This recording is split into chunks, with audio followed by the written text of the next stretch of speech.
Una mattina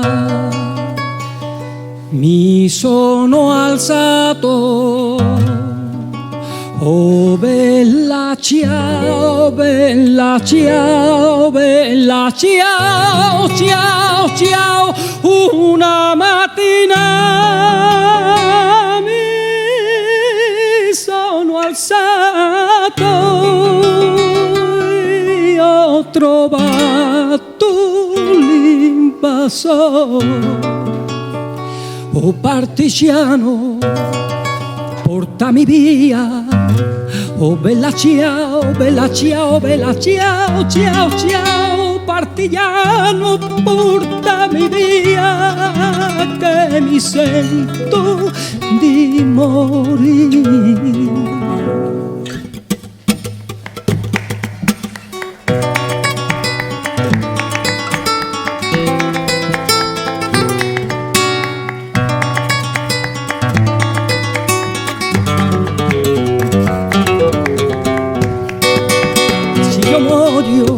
Partigiano, oh bella ciao, bella ciao, bella ciao, ciao, ciao. E se io muoio da partigiano, tu mi devi seppellire,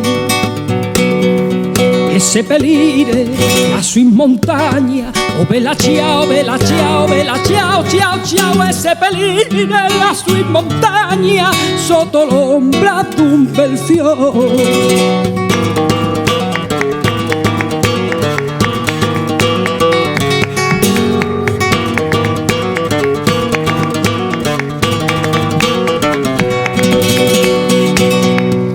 Le genti che passeranno, oh bella ciao, bella ciao, bella ciao, ciao, ciao. E le genti che passeranno mi diranno che bel fiore, e questo è il fiore dal partigiano. Oh bella ciao, bella ciao, bella ciao, ciao, ciao. E questo è il fiore dal partigiano, morto per la libertà, morto per la libertà, morto per la libertà, morto per la libertà.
Dear comrades, welcome to the 6th Congress of the Party of European Left. Don't worry, I'm not going to sing. No voy a cantar. Muchas gracias, Juan Pinilla. Thank Amazing.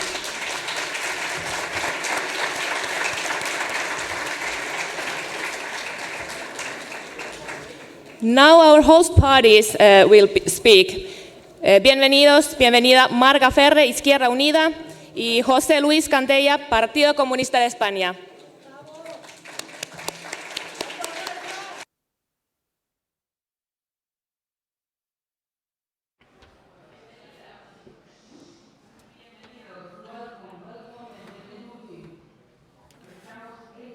We're very happy. We're delighted as the hosting country and the hosting party to have the parties, the member parties of the European left.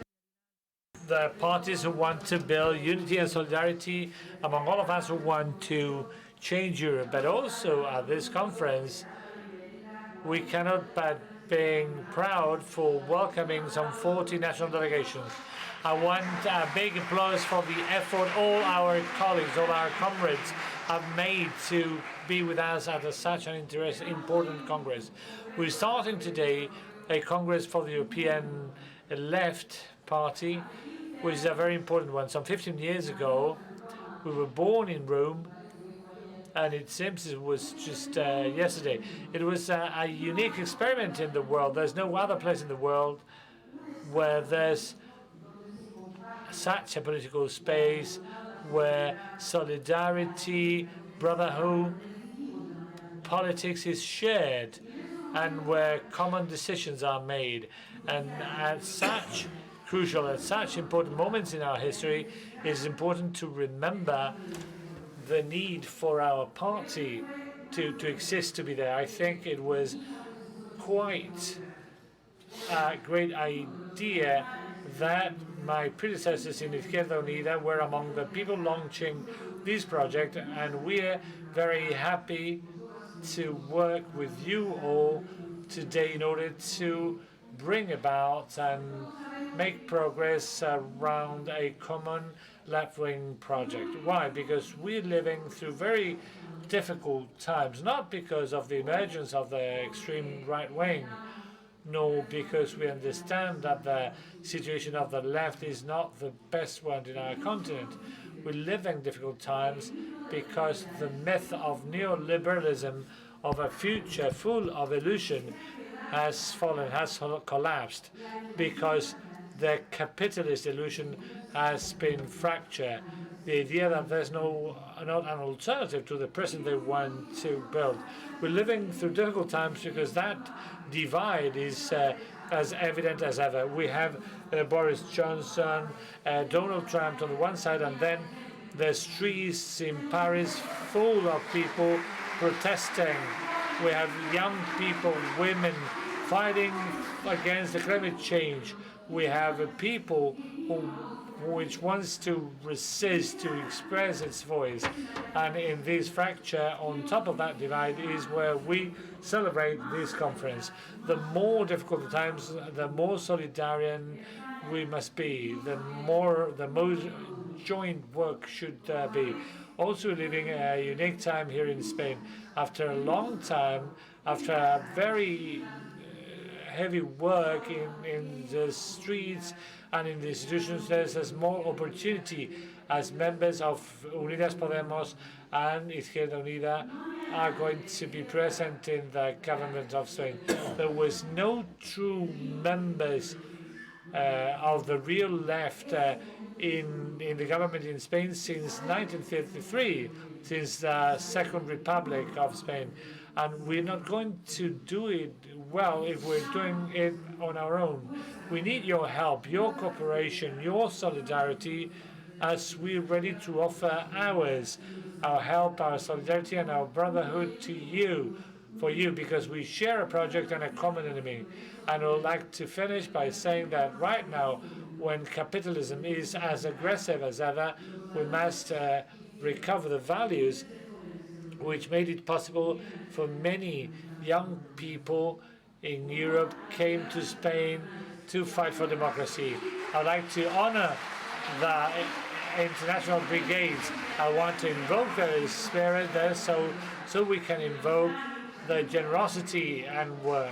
Thanks very much for coming here, dear colleagues. Thank you, Marga. I would like to I would like to indulge in saving for myself protocol when greeting my comrades, my colleagues, and with just a few words, I would like to locate you before the challenge we have, which is makes us feel full of illusion. Your challenge is to transmit to the peoples of the world that there's hope, that we are not beaten. There are many citizens in Europe who today are sad, worried, or even thinking that they have been defeated because of the result achieved yesterday in Great Britain. But it is important for us to say that there's hope. And the first thing we've got to think of is unity.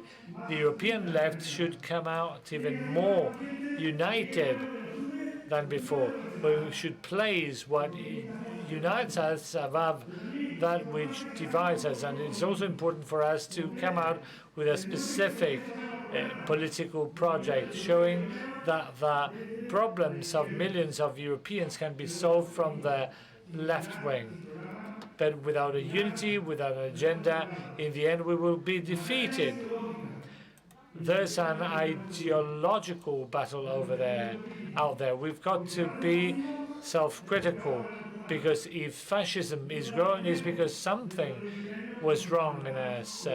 We shouldn't complain as we complain during the past century when we see people marching with torches in Berlin or Paris.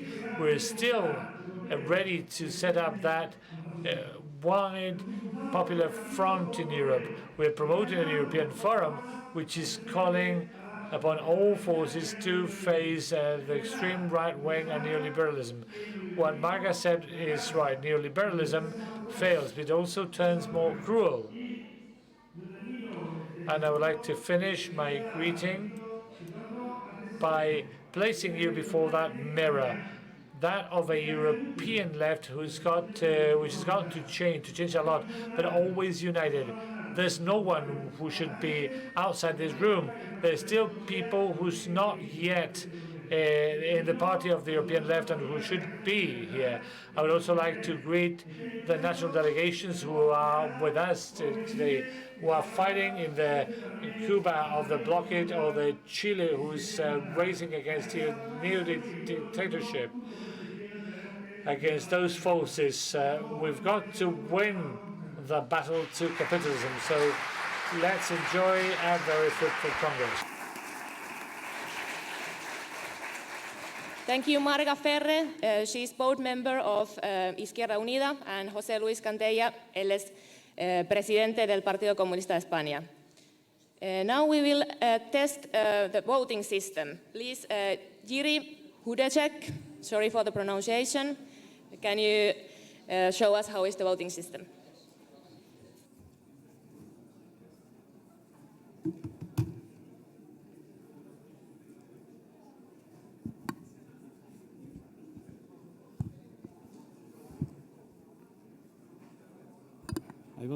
I will try to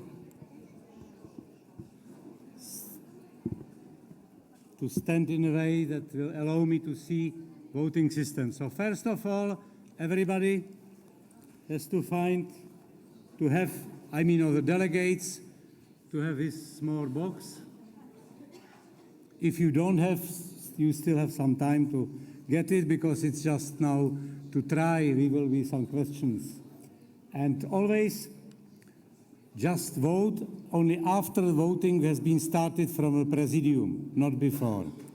Then, second is you just press number which you selected, which will be usually 1, 2, or 3, depending on your choice.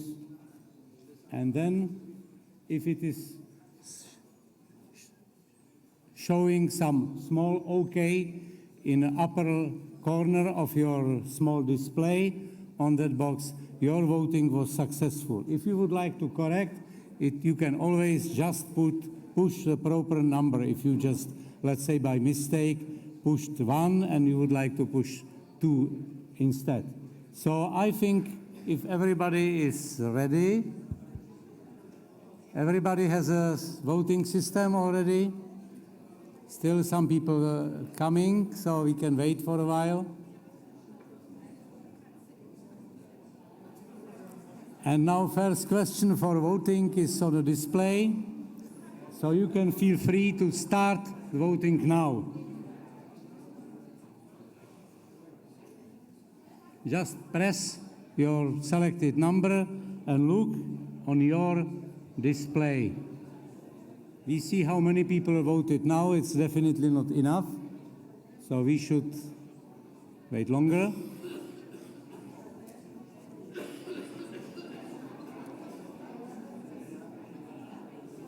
Still some people voting.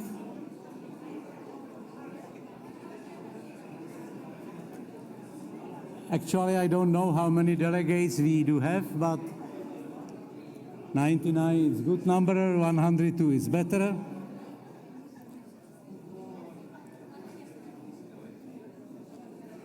So let's consider for a while voting finished.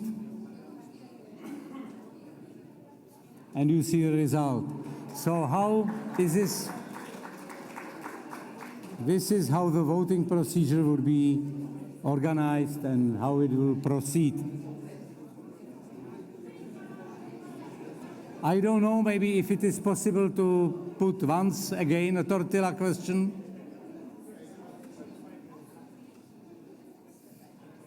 Yes, we can try again. So please, voting started now.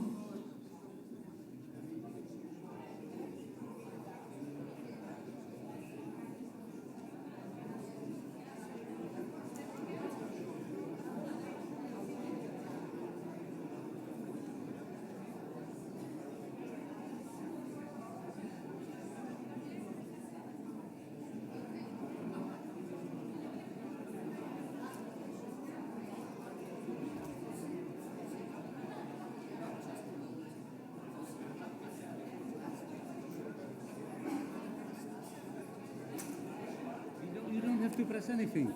No, there is a question if there is a need to press anything after your voting is finished. Not. You just pressed your selected number. Eh? So now we can say, yes, voting is finished. And we will see the result. So some dislike in tortillas happens in the meantime.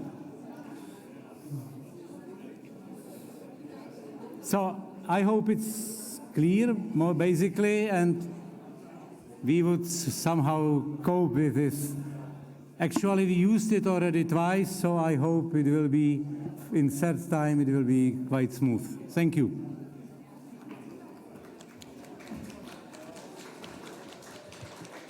Thank you, Jiri. We have decided that we like tortillas. Then, greetings from the local authorities. Please, Tony Valero, coordinador de Izquierda Unida de Andalucía. The coordinator for Izquierda Unida of Andalusia. Almadena, please come together. The floor is yours.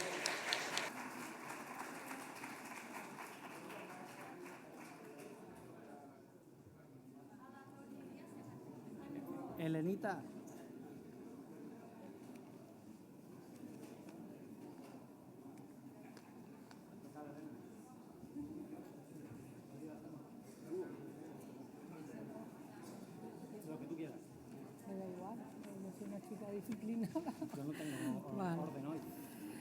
Buenas tardes, camaradas.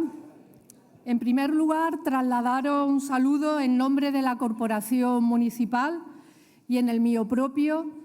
Benalmádena cuenta desde hace más de 4 años con un gobierno de coalición entre Partido Socialista e Izquierda Unida, un gobierno en el que desde nuestras responsabilidades tratamos de acercar el ayuntamiento a la ciudadanía, desarrollando una política de presupuestos participativos, una política cultural accesible a toda la ciudadanía, porque somos conscientes de que un pueblo culto es un pueblo más libre.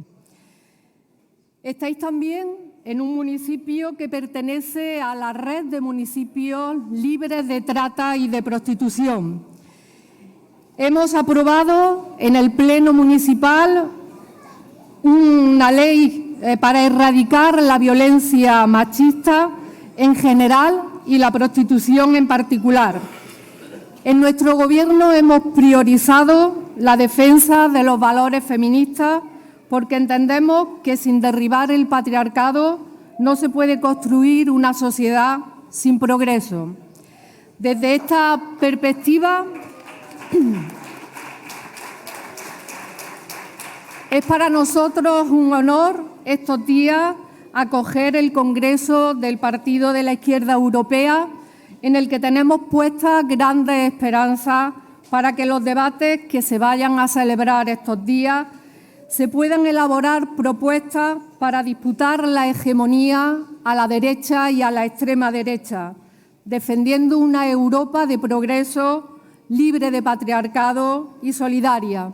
Son tiempos difíciles y por eso es más necesario que nunca comprender la necesidad de convertir la pluralidad en una riqueza y ser capaces de poner en primer plano lo que nos une, aparcando las diferencias, los personalismos, para que desde este Congreso salga un partido de la izquierda europea en el que se sientan representados millones de trabajadores y de trabajadoras europeas que están sufriendo las consecuencias de la crisis y necesitan recursos. Suffering from the consequences and wanting to recover their illusion and the will to fight.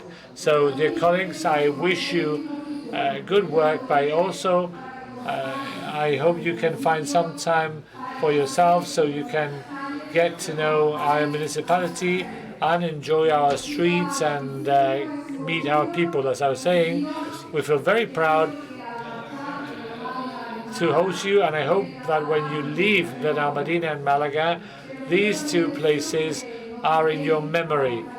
But at the same time, I would like to let you know that we're ready to help you as your comrades and colleagues, to help you with whichever you need and cooperate in the development of the conference. So enjoy your stay here and enjoy the good work.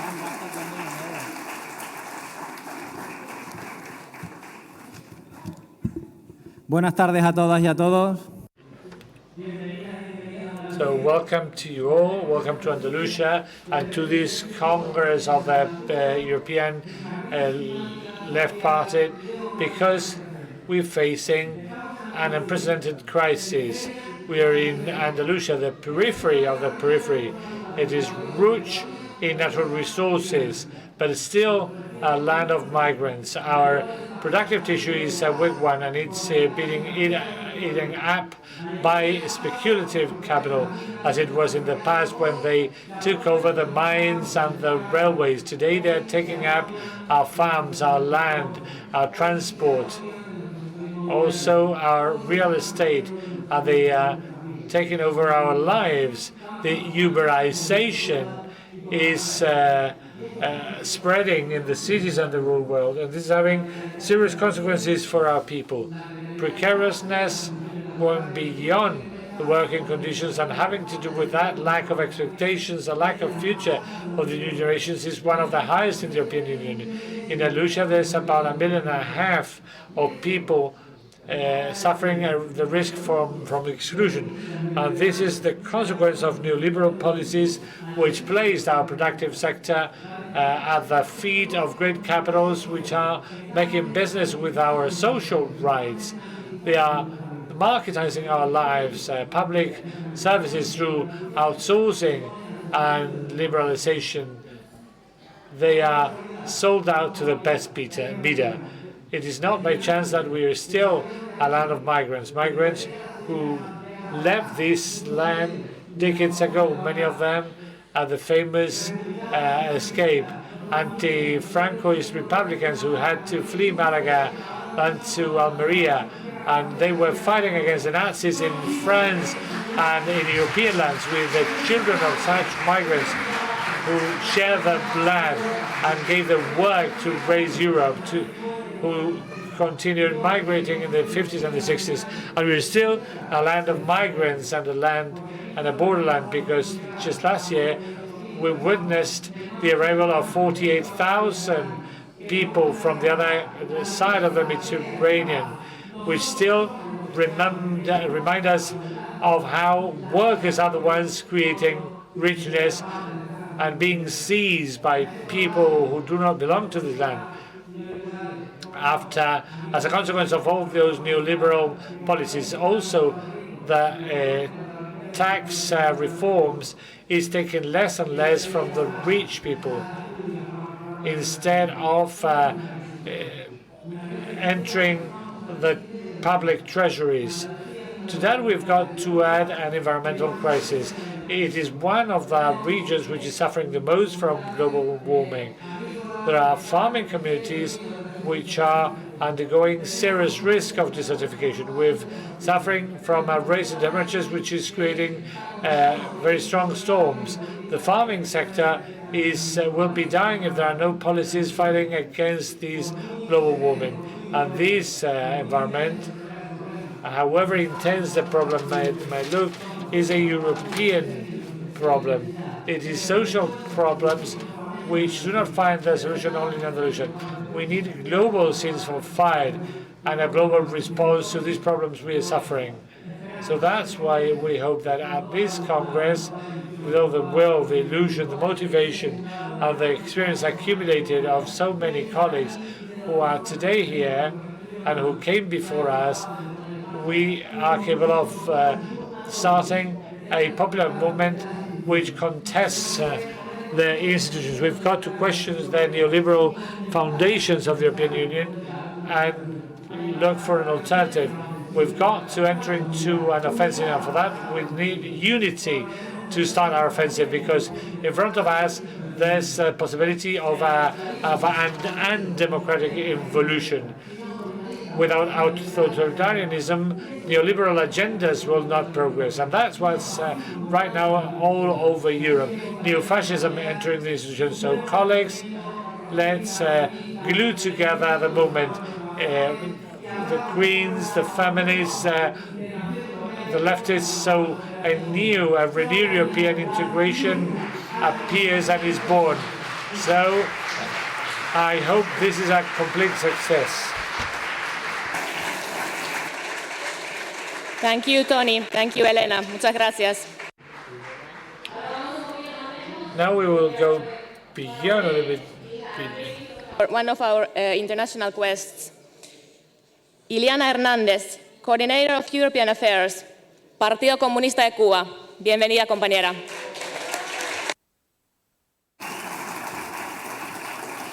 Welcome, dear colleague, dear comrade. Good afternoon. I'm sure that if we taste the vote against the blockage, it will reach 100%. I'm sure of it. Good afternoon to you all, dear colleagues, distinguished foreign guests, and colleagues from outside the PAE. The Communist Party of Cuba wants to greet the European Party of the left. We wish it to become the scene for new future challenges. Dear colleagues, confronting the new challenges imposed in the current context of Latin America and the Caribbean is what we are all called to do. Those of us who see in peace and the well-being of men and women the main reason for our fight, the building of a better world, because we are convinced that it is possible. Our party wants to use this moment in order to transmit that it salutes to the European Left Party for the examples or the signs of solidarity against the financial and economic blockade imposed on our country. And also, we want to exhort you to go hand in hand with us in this long fight against the United States governments which want to revert the Cuban Revolution. We won't give a meter away, as the Che Guevara would say, not even an inch. That's what we say to the Americans. The current government of the US is all the time, at all times, thinking of new financial measures, trying to disseminate awful lies on the Cuban corporation and try to impose fully the Helms-Burton law. And with regards to this pressure on our country and as a part of the imperialist offensive towards other countries in the world, let's join efforts in the articulation of more viable actions to unsettle the fight of countries and peoples who do not want foreign interference in their work and in their politics. So we want to continue promoting mutual cooperation. Long live Cuba, long live the solidarity with all the peoples in the world fighting for justice and fighting for peace.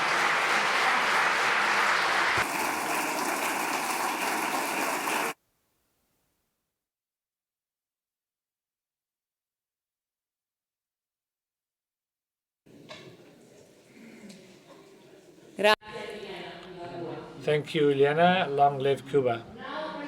Of rules of procedures.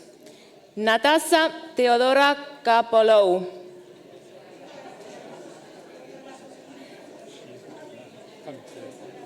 Please take the floor.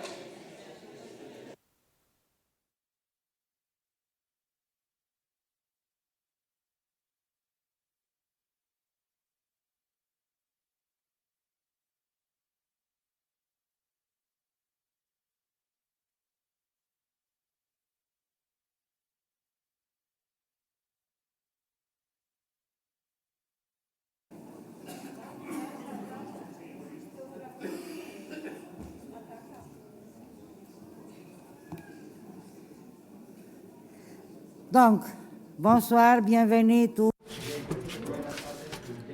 Well, good afternoon. Welcome to all of you. I'm going to be very brief, since you have the documents with the rules and regulations of the Congress in your portfolio. So therefore, we are dealing with regulations on which have been approved already in the Executive Bureau of the European Left in München or Munich in October of 2018. Obviously, these are regulations which evolve according to our accumulated experience and evolves between the different congresses of the European left. Then later we're going to approve the presidium of this Congress. From this moment on, it will be the Council of Presidents which will be in charge of developing further the issues further until Sunday, and it will be the Council of Presidents or Presidium which is going to be in charge of the interventions of the delegates, of our guests. We are going to control also the times. The times that each delegation has. And in order to take the floor, to intervene, so that the different delegates are able to take the floor, and they're going to explain all the processes. We are going to have I'm right, four different working groups. The groups of this afternoon, 2 groups tomorrow, and 1 group on Sunday. In my opinions, the group which is going to lead and moderate will explain directly what is going to be done in the session. You know, you have to be very careful. The reason being that each delegation has a specific time to intervene, and it will be depending on the members of the delegation to reach an agreement of how are they going to divide the time among themselves. In your portfolios, you have this page. Please fill the form out, and leave it in the table to my right, to your left. That means you have to put the name, your party, when you want to intervene, when you want to take the floor, which session, and for how many minutes. The reason being, the comrade who is going to moderate is going to moderate the time. And if the first take too much time, the last ones won't have too much time. These are the rules. The Presidium, or the Council of Presidents, is also responsible of the votes, and they will announce the results, and they will and then they will afterwards close the Congress. We have done so before. So I wish you a productive work, and if there are any questions, please, the comrades of the table, you can ask the comrades at our table that you see there.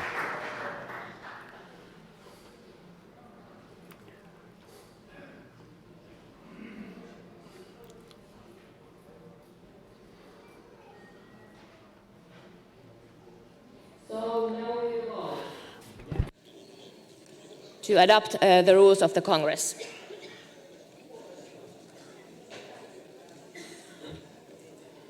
Number 1 is yes, number 2 is no, and 3 is abstention.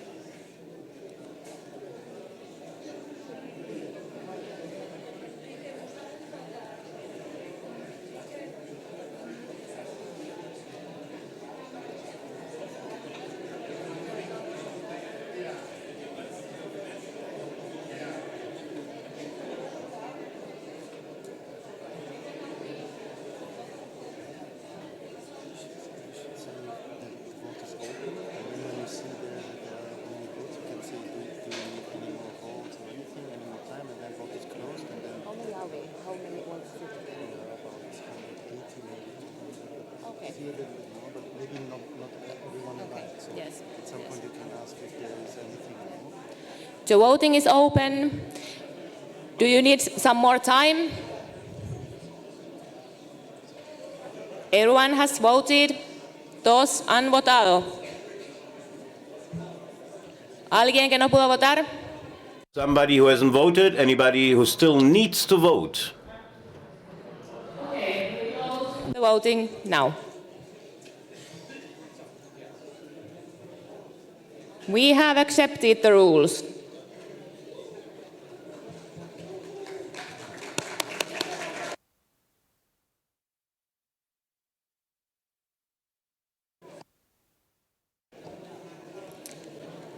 Ahora, Salvador Duarte. Now, Salvador Duarte Soto, UGT from Spain, General Union of Workers, which is one of the Spanish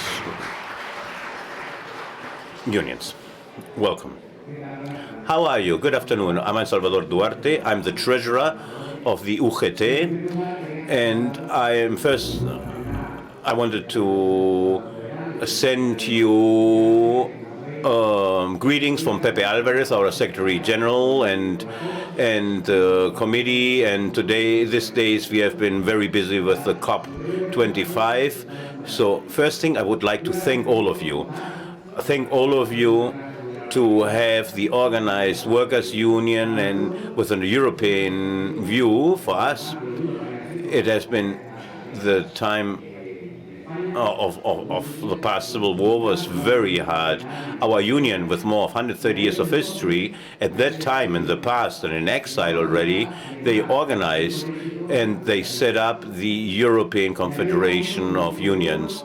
In those times, which were hard and harsh times, years of political exile, UGT understood that in order to face a unified capitalism, we needed also a unified union to fight them. For us, the foundation of the European Confederation of Unions has been quite important. For us, the European left, they are absolutely necessary. They are our allies. They represent the voice of the people. And with a strong left and a strong union, we have to work with two goals in mind. The first one, to improve the quality of life of our citizens. The second, to guarantee internal democracy and freedom. Don't forget that the extreme right is growing, and it's growing more and more in Europe. And this can only be solved and can only be faced with social policies which should guarantee the progress of every citizen, not only in Europe. The Europe of capitalism is in danger.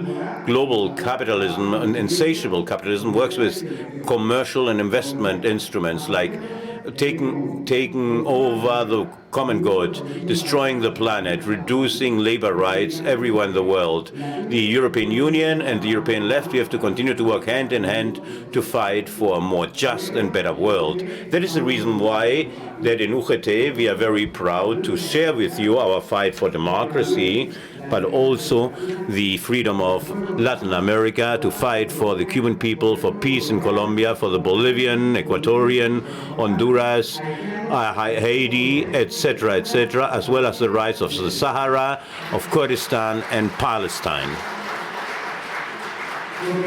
Because, comrades, facing this voracious capitalism, the working class, well organized, we have to take the fight and make our fight global. This is a just ambition that the unions and its brother organizations, plus the European left says, our homeland is a homeland of all humanity, and long live the workers' class. Thank you.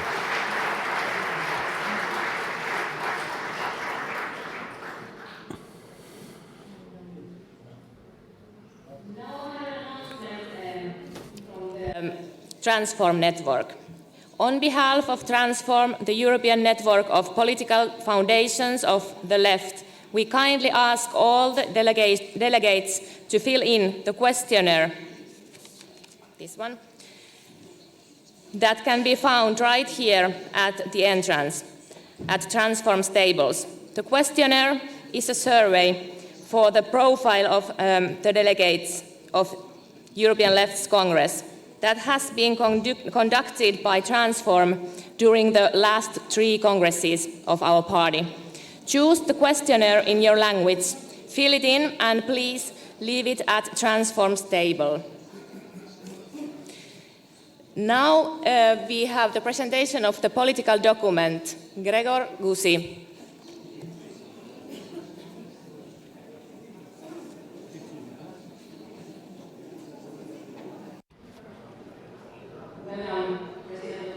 Bienvenido, presidente. We have Vincent. The floor is yours.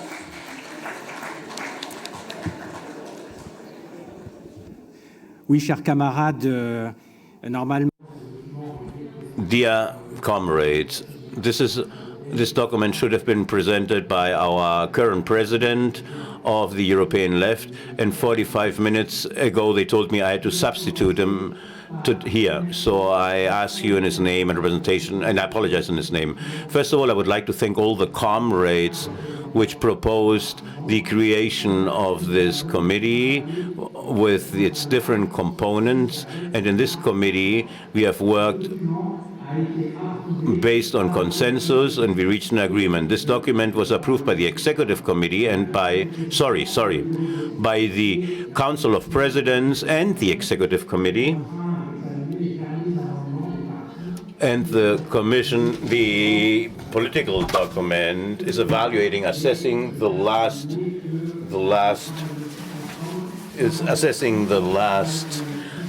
to assess and approve the document this night. We have worked with a constructive spirit and positive. We have also as an objective to create and to draft a short document and a clear document regarding the challenges which are brought forward and which we face in Europe and the United Kingdom. We explain also what we want to do within the diversity of the European left. And in 3, the new emergencies that the people in Europe and the world are facing, with the social aspects and with the ecological ones, militarization of the international forces and the multiplication of the wars. All this raises challenges for our civilization. Europe and the current construction of Europe are in a full crisis with a social and territorial fracture which has been exacerbated, as well as the way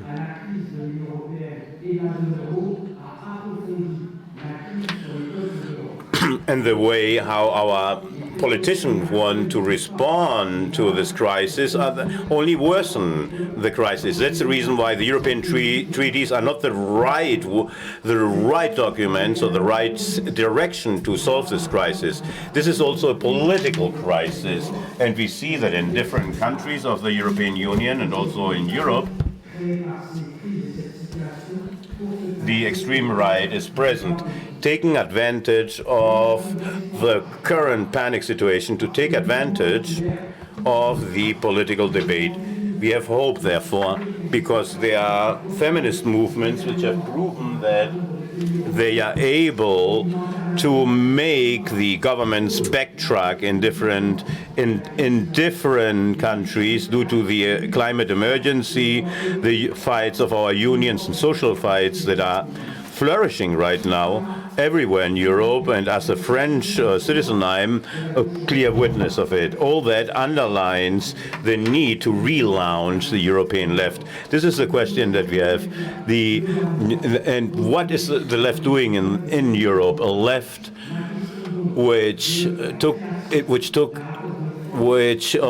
a step back in the European elections. That is the reason why we're facing this question, the relation of forces, and how to build the forces against the capitalist forces in Europe and the extreme right. And the European left is right now in a point of inflection, and it needs to be politically relaunched. That is the reason why the political document, in the political document, we try to show a project of the European left with the goal of social and ecological transformation, which is at the heart of our program. For us, this is necessary. We cannot find a solution to our ecological crisis without taking into account the social issues. That's the reason why we include both. The benefits, the profits are taken by the capitalists, and the usage of the money and the democratic control of the use of that money in Europe, it's a question which is taking place everywhere, because we have to fight for the wages, for labor rights, culture. So that I also change our agricultural model and to include an industrial leftist project.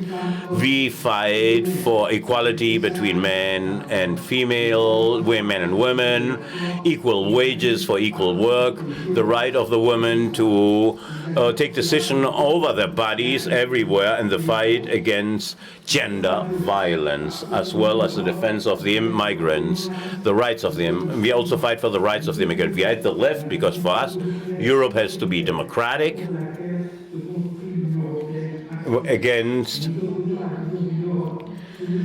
it's so that we have to continue to build Europe. And right now it's subjected to NATO, and we underline the need to dissolve NATO. The European Union should ratify the Treaty on Prohibition against Nuclear Weapons, and instead of continuing with this division between different blocks. That's the reason why we underline the solidarity of the European left for all the people that fight for its right, the Palestinian people, the Cuban people, so to eliminate the blockade of Cuba, our solidarity with the people of Venezuela, Argentina, Bolivia, etc., which are fighting for their dignity. And we have a relationship for many years with the Sao Paulo Forum And this is very important. That is the reason why that in the third part of the text we established that after a period of a question mark and of open question, the European left has to open up a new page in its history. And this is translated in the need to make a political offer to the whole set of left forces in Europe, and we have to also focus on the citizens of Europe. That is the reason why we in the European Congress in Berlin in 2016 we decided to launch the Forum of leftist progressive forces and ecological forces in Europe. They have met already 3 times, and we want to underline the need to strengthen this space of debate and ideas exchange, and to create a framework which should allow us to strengthen our work with the social and with the political left parties of Europe and the unions.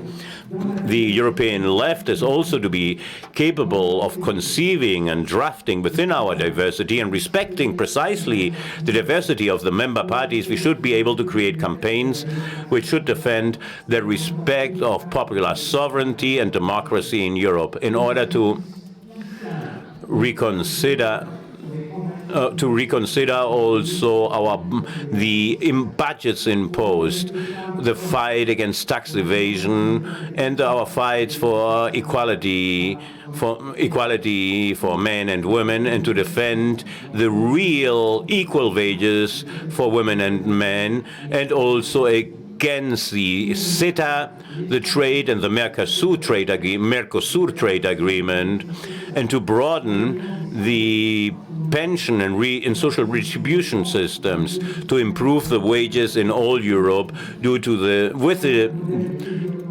dissolution or with the elimination of NATO, and to find another framework for collective security, and in order to defend the objectives of COP21. And for that reason, we propose that the European left should launch an ecological battle for the creation for public water management, free of charge public transport, the defense to have the right to a home, and to finish with the use of pesticides. We also want to broaden our action of the European left in other parties where we're not represented, and this we have to do it with Transform and LG, and to promote the international cooperation that the European left has developed in the last years. The European left has to continue to be a space of exchange and to fight common battles against the liberal construction of Europe, and to change it for a Europe of construction between equal people, equal nations and equal people, to guarantee peace. Thank you.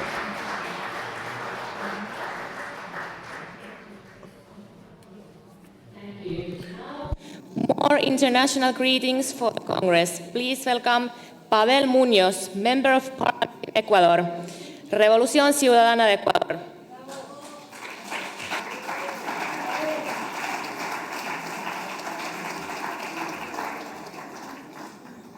Gracias. Buenas tardes. Thank you. Good morning, good afternoon, comrades. My greetings to the European left, which is united. Thank you very much for your invitation, but especially for the proof of solidarity that we have received. Ecuador, we are going through a very difficult situation. The support of the European left from your President Gysi and Maite Mola, I have to really express my gratefulness to all our comrades. On that basis, we wish you the best and the most productive Congress. The political documents will be reflected in the left and progressive sectors of Latin America. So we are very much aware not only about the development of this Congress, but also about the resolutions and the way how you want to implement them. I believe it's an important moment that Latin America is undergoing a moment which is not so easy to read.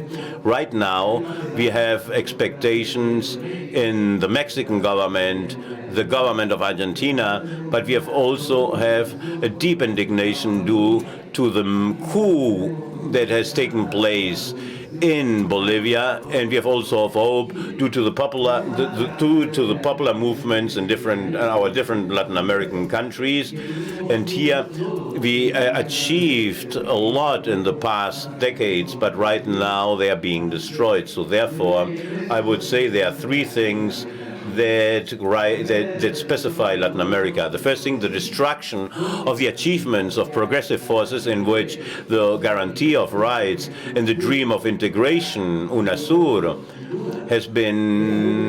are now under doubt. That fight, especially from Ecuador, we want to fight against tax evasion, and that again has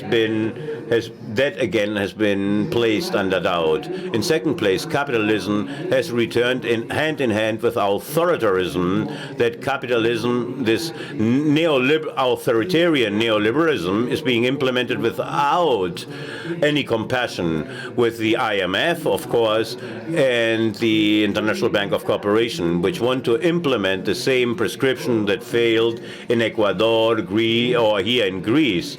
The second feature of this neoliberalism, this is second, and in third place, I believe that we have to look at what the political persecution, and the European left has to be very aware of it, but we need that you continue to be the echo of the plan Condor 2, which is called Condor 2. Sometimes that position I believed was exaggerated, but it's real. There's a new Condor plan in Latin America, which they don't try to confront the opponent, but to eliminate the opponents of the conservatives.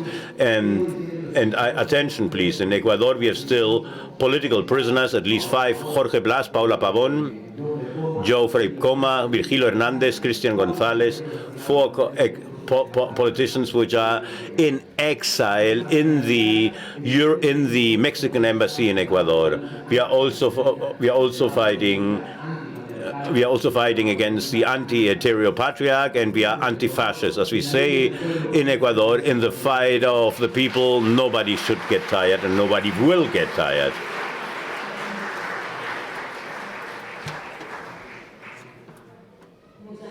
Thank you very much, Pavel. Thank you, dear colleague. Mara Maite Mola. She will present evaluation and evolution.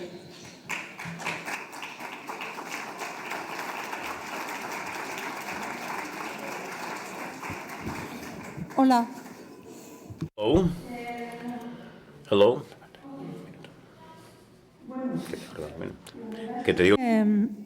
The truth is, I'm very emotional with this Congress in Spain, in my country. I'm very excited, and this should be also a sign of renewal, that the people that are so many years in the European left, we should start to reflect seriously about, to start leaving our positions to others, male or females, but doing it well, of course. So I do believe we need some new blood. We need 3 more years to take a qualitative leap, and so that other people are present to substitute us at once. Yes. Well, I would like to thank you. I would like to thank all those parties who answered the query we sent you. This is the whole of the parties which gave us an answer. Well, the ones who did not answer, I imagine there was, they didn't find the time, but these, which I read with all my heart, really states that diversity you can find in the European left, the different opinions, and of course that we've still got a lot of work to do in order to be able to get together to a common solution. Right now we are divided by significant differences, but that thing, the unity and diversity, should be the main objective of our meetings. These answers, which I don't know how many words they are, how many pages there are, I think there are some 44. They are contradictory. There are parties which believe, for example, that working groups are good for nothing. They are parties who believe that the consensus method is a very good one, and there are parties which believe that the party of the European left should change. And all answers we've been given, I think, are very interesting. And such a long document should be translated to all the languages of the party of the European left. So the next secretariat, the next presidency, and the next executive committee understand what they've got to do in order to make progress with this party. I truly need to officially thank Natasha Fedorakopoulou and Faltraf Schlacken, because they were three very important people with whom we could build what we have as a proposal before our eyes today. So I would request from you, on the one side, I would like to ask the Brussels office, which has made the big effort, and these colleagues, to receive an applause on our side, a very well-deserved applause. As I said, I feel moved, I feel emotional, I see so many friends here, Gloria, Inés. I see our colleagues from Latin America. I see Hélène. So we see something here which is quite something to be praised, because it's not something alien to us. So I think with the people who think as our colleagues from the French Communist Party, we are the people on board, and that should be one of our main characteristics. The party of the European left suffers from many defects, many faults, but it's a baby party. It's its 6th Congress, so it was born in 2004. So there's a lot yet to be built. There's many people who should be on board, we should bring on board, and we've got to make an effort to open the doors for all who are outside, but without expelling anyone from the ones inside. So we've got to make a big effort to manage to bring this party into being bigger. And also, it was said by someone before, that's what we have in Europe. That's all what's left. There's no other thing. The moment we can have a Forum of Sao Paulo, which has been working since 1991, maybe the European left may commit itself to doing other things. I would also like to tell you that we cannot leave this Congress without reaching a very wide consensus among ourselves, with Podemos, with the colleagues from Podemos, who I want to greet right now, onto my geographical left right now. We've built something which is very important for the country. We've been able to show that unity is possible. And also, I would like to let you know that this is not going to stop here. We're going to go on. So I would want to ask you to be, of course, aware that we've got many problems in this party. Otherwise, it would be a disaster if we wouldn't have a problem. But also that there are solutions for us. So, and I would want to request you to vote in favor of a document which is a set of ideas for us to make progress. So, I would like to ask Sonia Revelli and the other colleague to come up to this podium, because they represent something of the best that the PAE has, which is the working groups. So Anne, would you please come up here? And Sonia.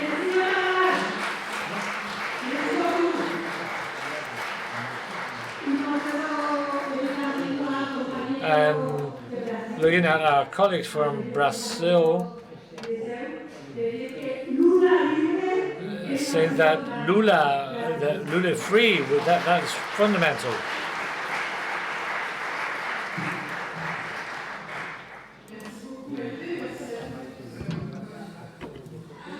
Thank you very much, Maite. Thank you very much to you all. Sonia Crevelli is the coordinator of the working group, and we're going to try and tell you what the parties said in terms of the working groups. And Sonia will tell you what the working groups themselves said about themselves. It's just a kind of a reminder. The PAE's got some 20 working groups which physically meet twice a year, and of course they keep meetings in between congresses. So, and it's been estimated that some 12 among the working groups were the most active ones. The educational group of Latin America, Europe, Central and Eastern Europe, a fight against the far right, Balkans and youth. The parties recognize how important it is to work in the issue of common proposal, but they would wish this working group to prepare more specific proposal which could be dealt with at the different levels and actions to be submitted to the executive board and the secretariat. Specific press releases on the things, on the issues they deal with every day. There's the will for the expertise of the practical work of this group to be more shared.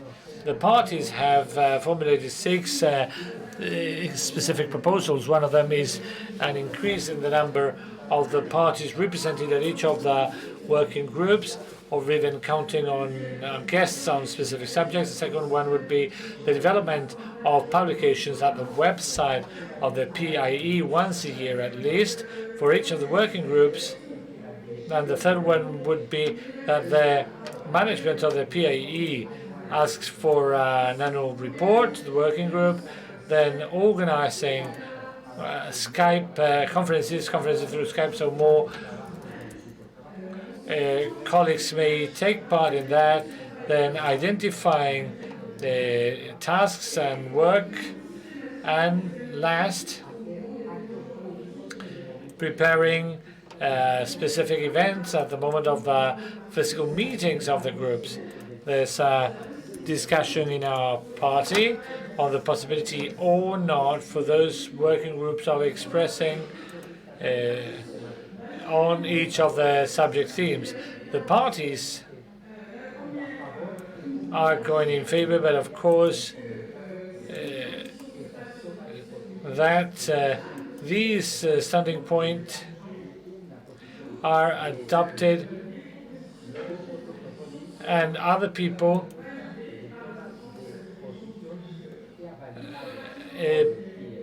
that some other standing points are valued by the PAE.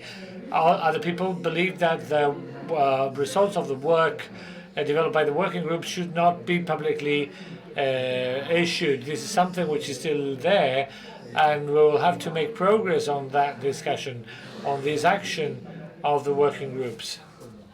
And now I'll give the floor to Sonia. I will probably repeat by saying that the working groups are usually made up of between 5 and 6 people with a stable core and some occasional people, and sometimes we also have got representatives from other places. With regards how work is coordinated, the main issues are usually health, etc. And some of the groups focus on Latin America, international politics, the Middle East, the Balkans, etc. And in the forms, it appears that the coordination of the groups is fundamental for the groups. There's always the need for someone to act as a liaison person with a European left party, And we're very much aware that tasks should be shared at the working groups, and especially at the Middle East and Latin American working group, and also for them to be aware of political events. The Secretariat is expressing a strong demand for the understanding of the current political situation, and more clarification on the distribution of responsibility and tasks is requested. And this organization, of course, will contribute to reinforcing the European left.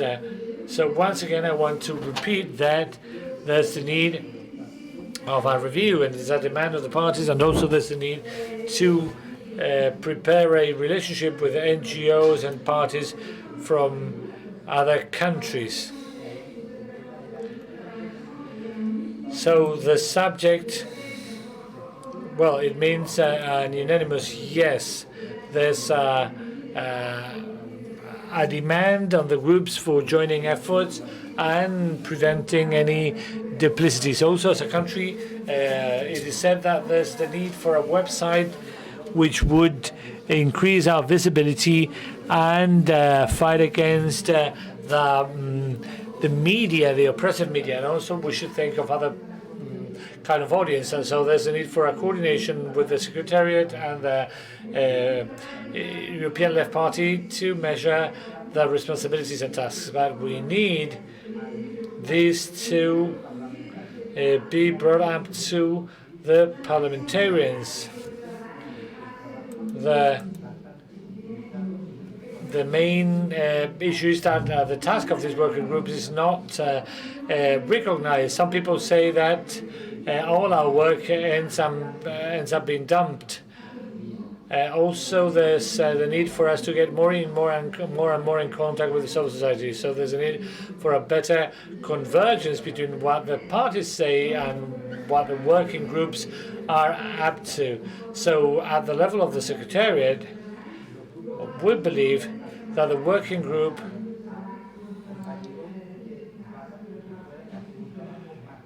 should be commissioned with more flexible and efficient work being done on behalf of the party.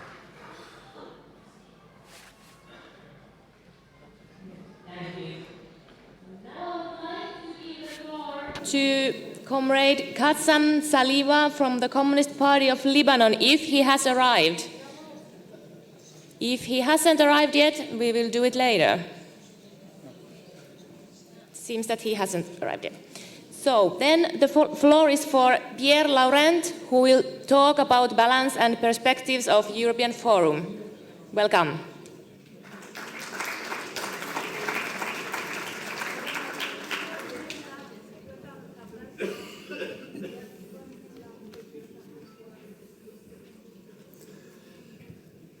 Chers camarades, je suis chargé de vous présenter le... Dear colleagues, dear comrades, it is my duty to submit to you the balance of one of the most important decisions we adopted some 3 years ago at the conference in Berlin. Right after the conference in Berlin, at the political document we had to adopt and approve, we made a new decision, a very important one. It meant creating a new political space, an European forum which, beyond the European left forces, would allow for a convergence at the scale of Europe. Then new forces with a one alliance, and as the text of our last conference said, that it could, at a first moment, stand as a European political forum celebrated annually. We had the experience during the last conference at the Forum of the South and the Forum of the Alternatives in Paris. The Alliance Against Austerity launched in Athens, and then there was the experience of participating at many different campaigns for the political management of water. And on the basis of this experience, we wanted to confront a different stage, and create a permanent framework for a widened alliance with all the social, intellectual, associative, and trade unionist forces which want to get out of the crisis and work for the feminist, social, green progress through democratic ways which would respect national sovereignty. This call was an imperative because we already became aware at the conference in Berlin of the difficulties, of the growing difficulties that were appearing before the European peoples, because the peoples needed a response to the social theory, and everything has shown us that that need was even more pressing if we cannot create the political constructions which would stand as a positive answer to those social protests. Will end up rejecting solidarity, rejecting European solidarity, and not just in terms of rejecting the European Union, but also rejecting any kind of solidarity. And that would give further strength to the extreme right wing. That call, that political decision we made in Berlin, sounds even stronger today in Europe, because we know that difficulties prevent new solutions from appearing and giving an answer to the inequalities affecting Europe. We find very many difficulties to face the significant battles taking place in Europe, for example, for the rights of women, a difficulty to find a political solution to the protest emerging in Europe against capitalism and the consequences. And today we see the result in, for example, the elections of the United Kingdom, which highlight how far the popular protest does not find a progressive response, but rather leads to the emergence of political catastrophes. So with this initiative, it is an issue of continuing working with left-wing forces, but also working hand in hand with other forces. The same way there are political difficulties, the new human needs exert a great pressure. The new ecological challenges, the challenges posed by the demographic and digital revolution, pushed for the finding, or towards the finding of new solutions, and millions of Europeans are fighting, trying to find solutions for all that. We've seen it in the marches against climate change, and also they mean a push for peace when the confrontational risks emerge. And for example, Trump's policies today makes that risk for confrontation hovers over the world, looms of the world. So we've got to build up walls which are even higher. The decision reached, or the commitment reached at the conference in Berlin is kept with time, and the results look promising today. As you know, I was committed by the presidency to develop this work, but also I would like to thank José Luis Centella, Natasha, Maite and Heinz Bergum, who have helped me in the coordination of the works of the forum. And if we go on with the solution up in Berlin, we sought the joint building of these forums with other different forums, especially to build the unity among three European families, the ecologists, the green forces, the left-wing forces, and some other forces which committed themselves in the building of this forum, and forces coming from other families in the left, which also met around the Left Progressive Caucus, which was a group of member of parliaments which stood on the left of the Green parties and the Socialist parties.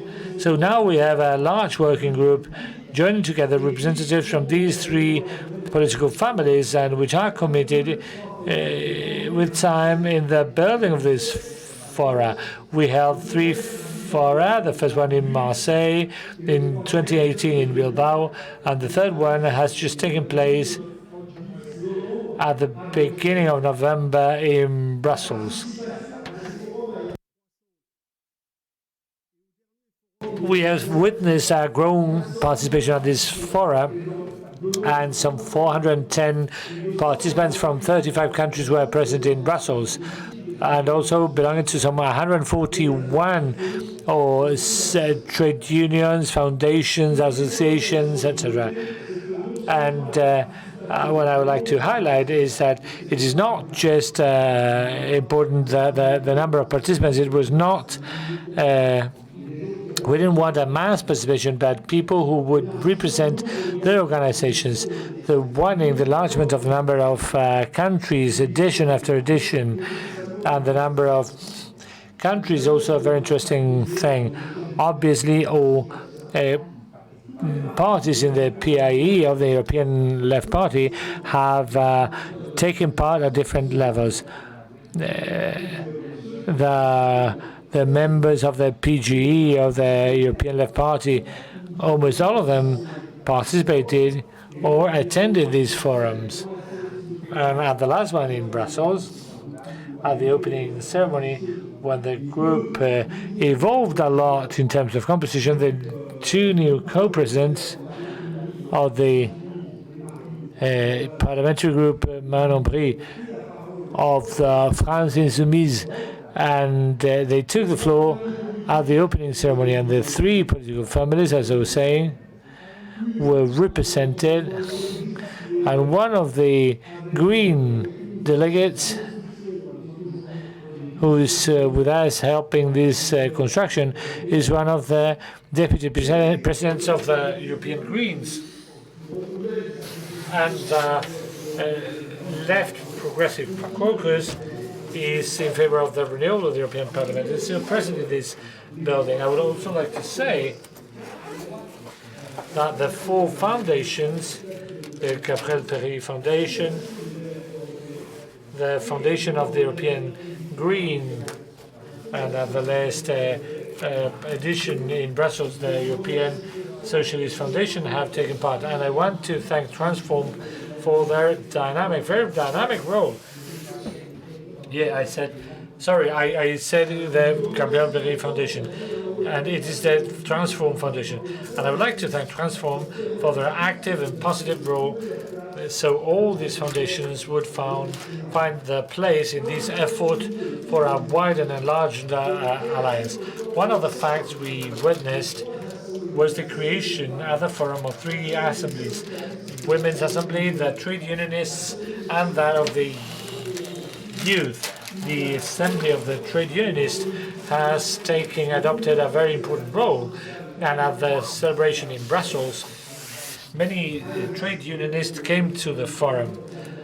Iris Bergmont played a very important role by encouraging this work with a Belgian colleague we all know, Nico Coué, who was one of the two candidates that we submitted to the last European election. But there are very many other trade unionists from different countries committed themselves to this work.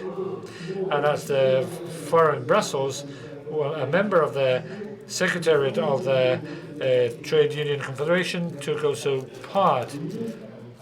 Also, there was a representative of the Belgian workers and also the General Secretary of Industry, of all these organizations, which gather together all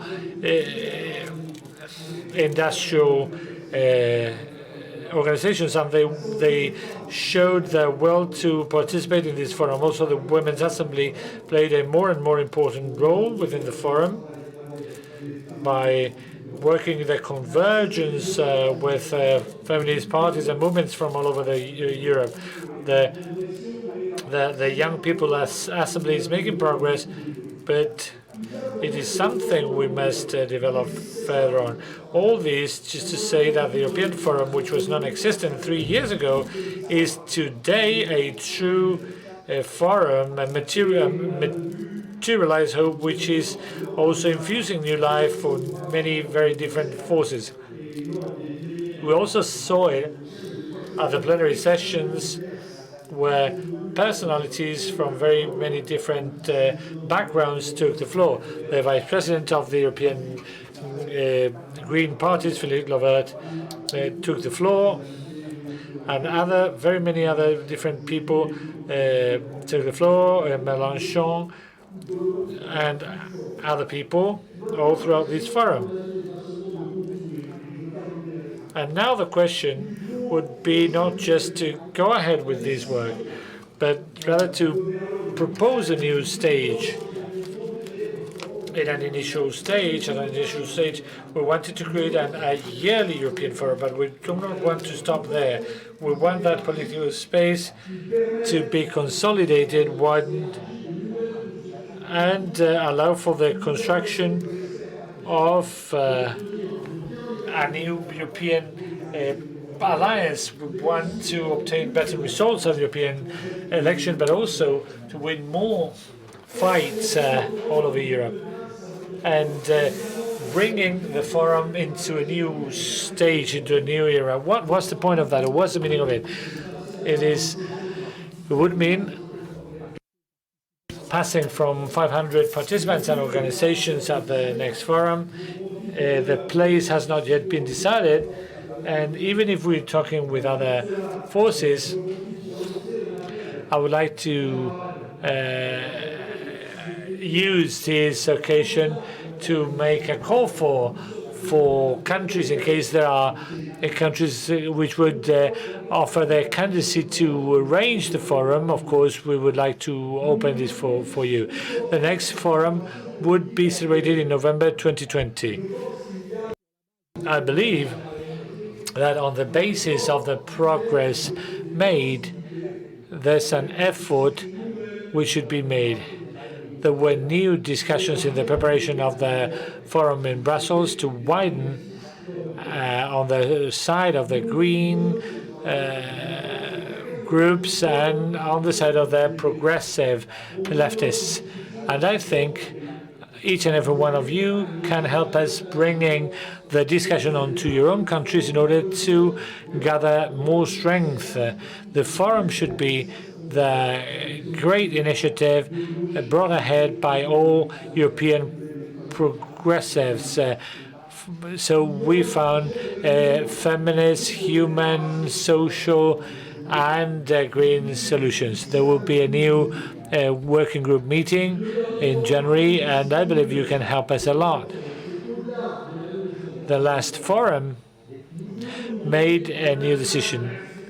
Beyond the celebration of our fourth forum, we want to count on our yearly agenda throughout the preparation work. We want to increase the efficiency in the preparation of the forum. You can make proposals for us. We're going to work on that agenda, and of course you can offer us proposals. There are hints in terms of how we've made progress, and the Women's Assembly plays a very important role. It adopted a resolution in Brussels, and the strike of March 8th has become a European meeting, a very important meeting. We, as the European Left Party, have got to commit ourselves with all our strength, but we should look for a convergence to take place. And the prospect for a strike in March the 8th is placed at the first row of the actions we want to accomplish. Also, we want to deal with campaigns for decent work. There are many different fights in Europe.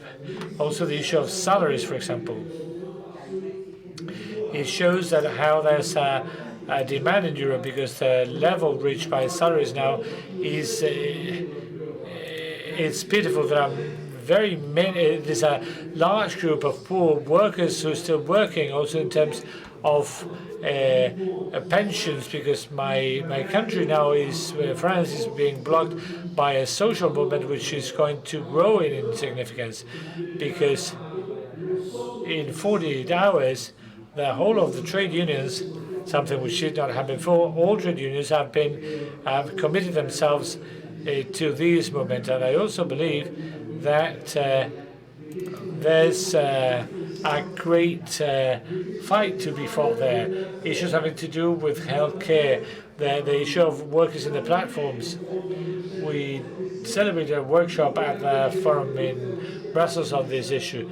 The group of the Qualjo celebrated a study seminar on this, and there's the need to fight on the salary conditions of the workers of the platforms. So there's something we have in hands.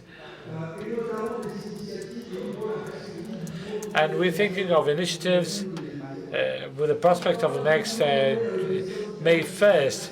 This is what we want to do with the trade union and also we're thinking of a new ecological model.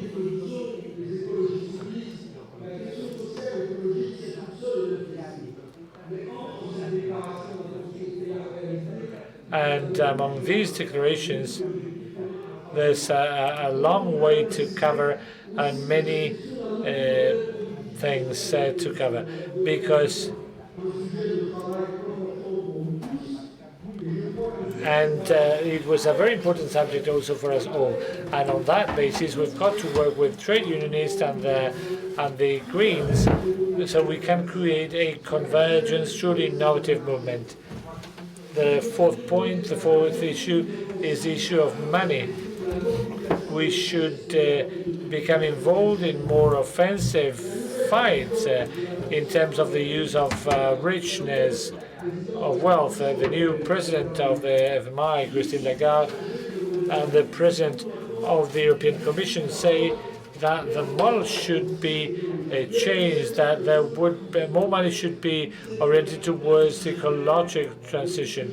But what they have in mind, it's a green capitalism, but which will change nothing with regards to current austerity policies. So we've got to fight for the richness of Europe, and all our efforts are oriented towards the financing of public services and a fair transition. And this issue of the reorganization of richness must be an important objective. And then there's the issue of NATO and peace. There's the need to adopt very important, significant initiatives by spring. The NATO summit, which took place in December, have set up the biggest military exercises for next spring, with more than 50,000 fighters and soldiers, and they're going to simulate a disembark of allies crossing the whole of Europe up to Russia. We cannot let that exercise to take place in Europe without reacting. And also in the United Nations, the condition of the non-proliferation of weapons is going to be debated. Dear comrade, we have to get a commitment to implement the action and for the next forum and proposals for those that can collaborate and help us in the forums from each and every country, computerizing and broadening this approach. And if you know how to do it, it's very promising for all the work of the European left. Thank you very much, and I'm sorry that I've taken too much time.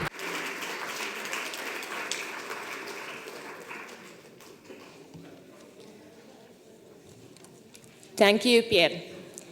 Now I would like to remind all the delegates that if you want to take the floor on the debate about political documents or evaluation and evolution, then you should bring this kind of white paper to that table over there. And now we have one of our international guests. I would like to invite Nalia Kodia from Al Ghobt, Tunis.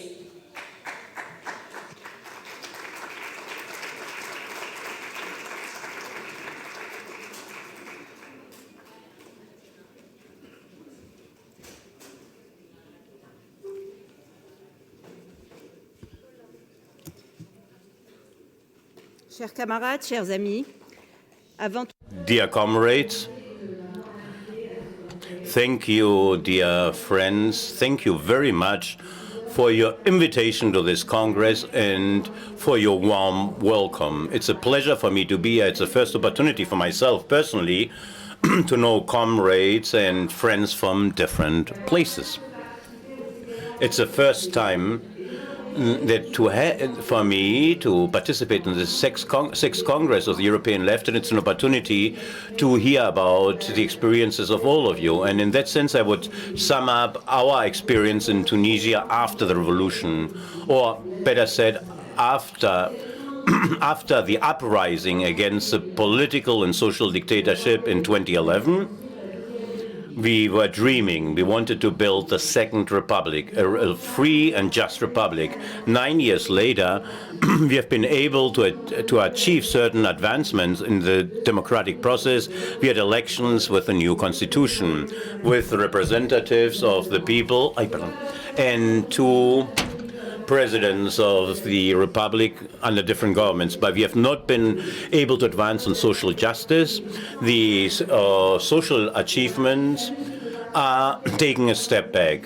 The Islamist parties and authoritarian parties which impose neoliberal policies are only worsening the conditions of the population at large. We are now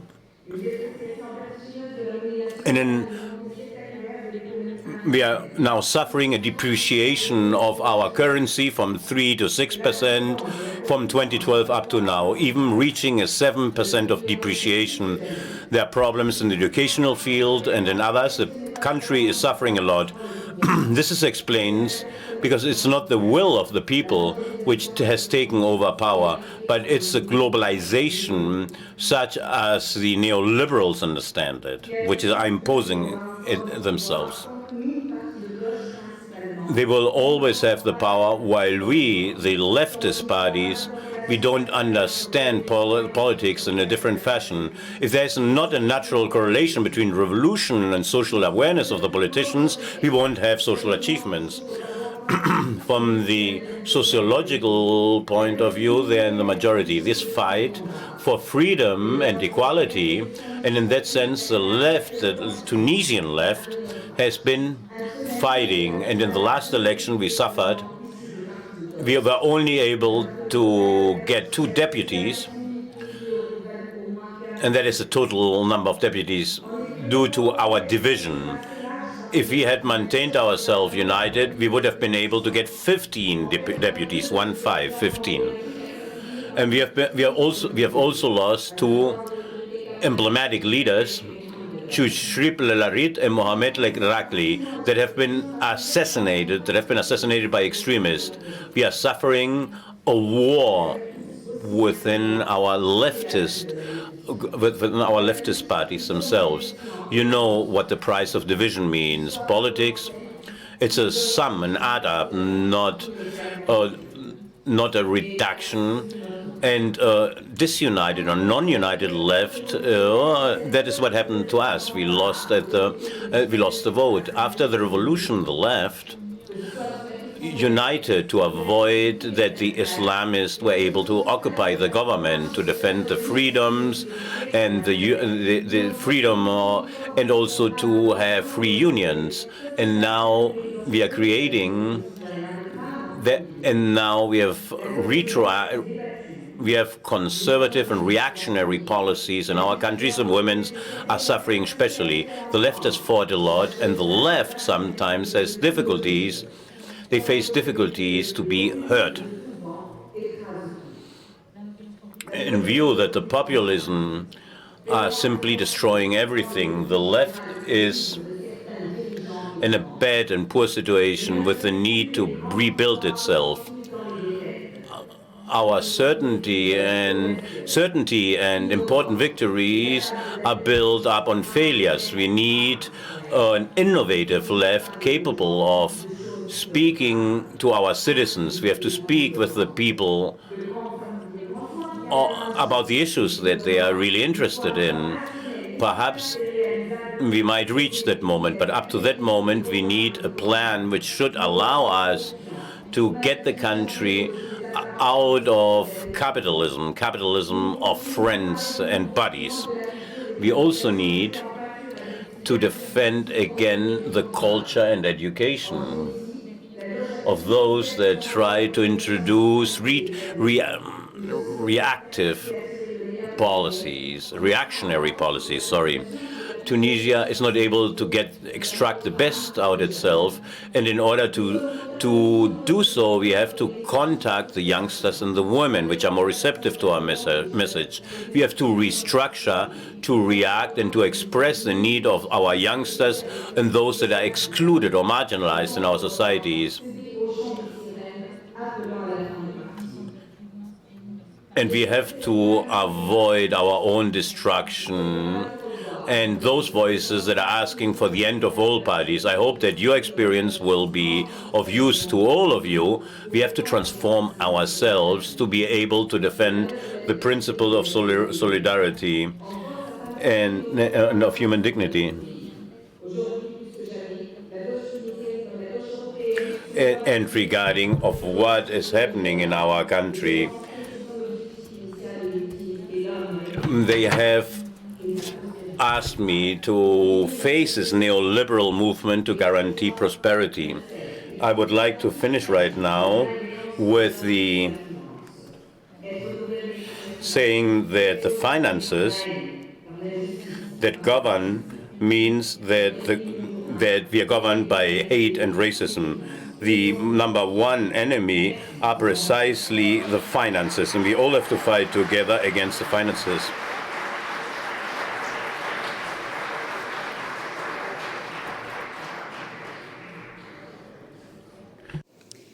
Okay, dear comrades, now I would like to open the debate on the political document and evolution and evaluation. And the debate will be open until 10 to 7 p.m. The first one to take the floor will be Muriel Ternant from the Communist Party of France, and you have 2 minutes. And then the second one to follow is Sylikitios Neoklis from Cyprus.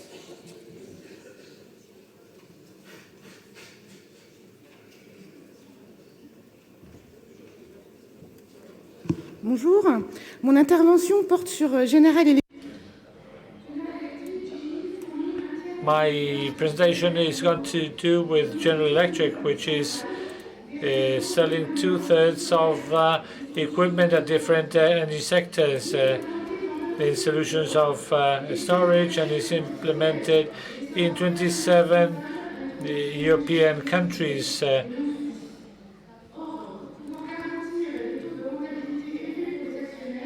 And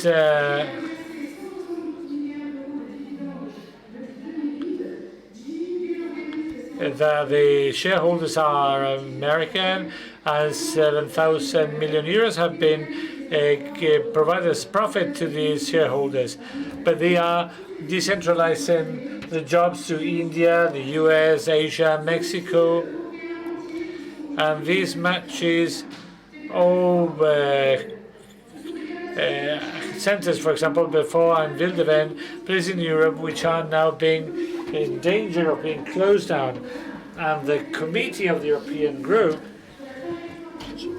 told in October 2016 of this trajectory of the group with regards to decentralization. So we would be losing an essential and strategic energy sector. We should respond to current and future needs.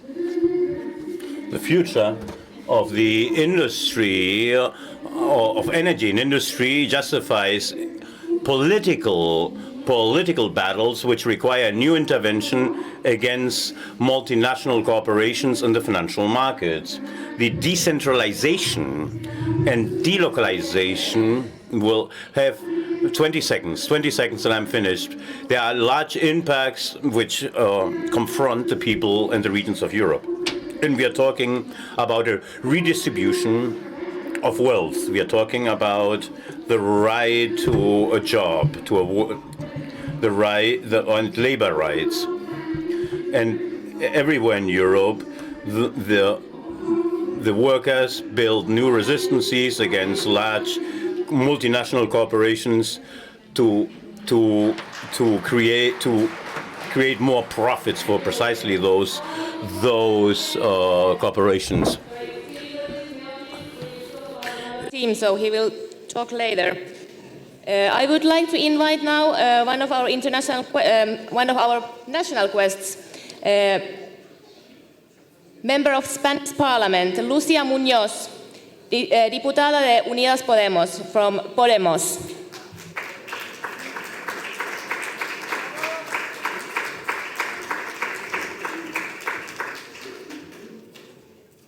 Well, thank you very much for your invitation. I'm Lucia. This is my colleague Pedro, deputy also in the Spanish Parliament. And I believe that all of us that are here, all of those that are here, we share concerns. We have we have now seen the victory of Boris Johnson, and I believe we are all concerned about the rise of the extreme right. I belong to an organization which, in 5 years of life, has been able to achieve an agreement with the Socialist Party to create a coalition government.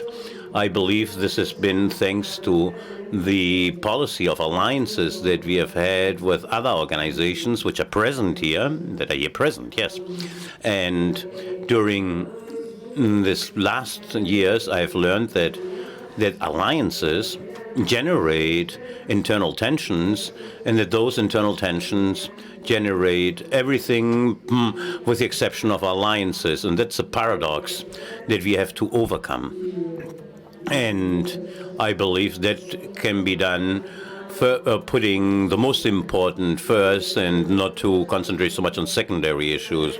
I believe that this task is much more complex, but if we are really convinced, and if we are convinced of something in Podemos that we can, of course we can. Thank you very much.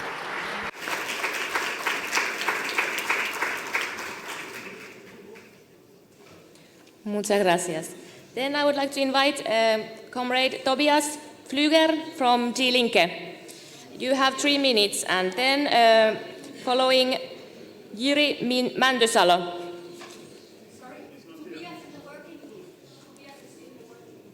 Okay. Then we will have Jiri Mändysalo from the Communist Party of Finland. He has 8 minutes. And after that, Chondros Gyoros.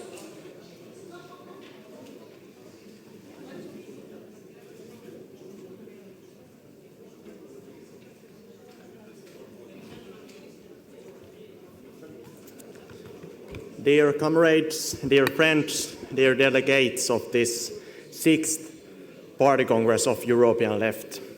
It's very nice and lovely to see and meet you all here in Málaga.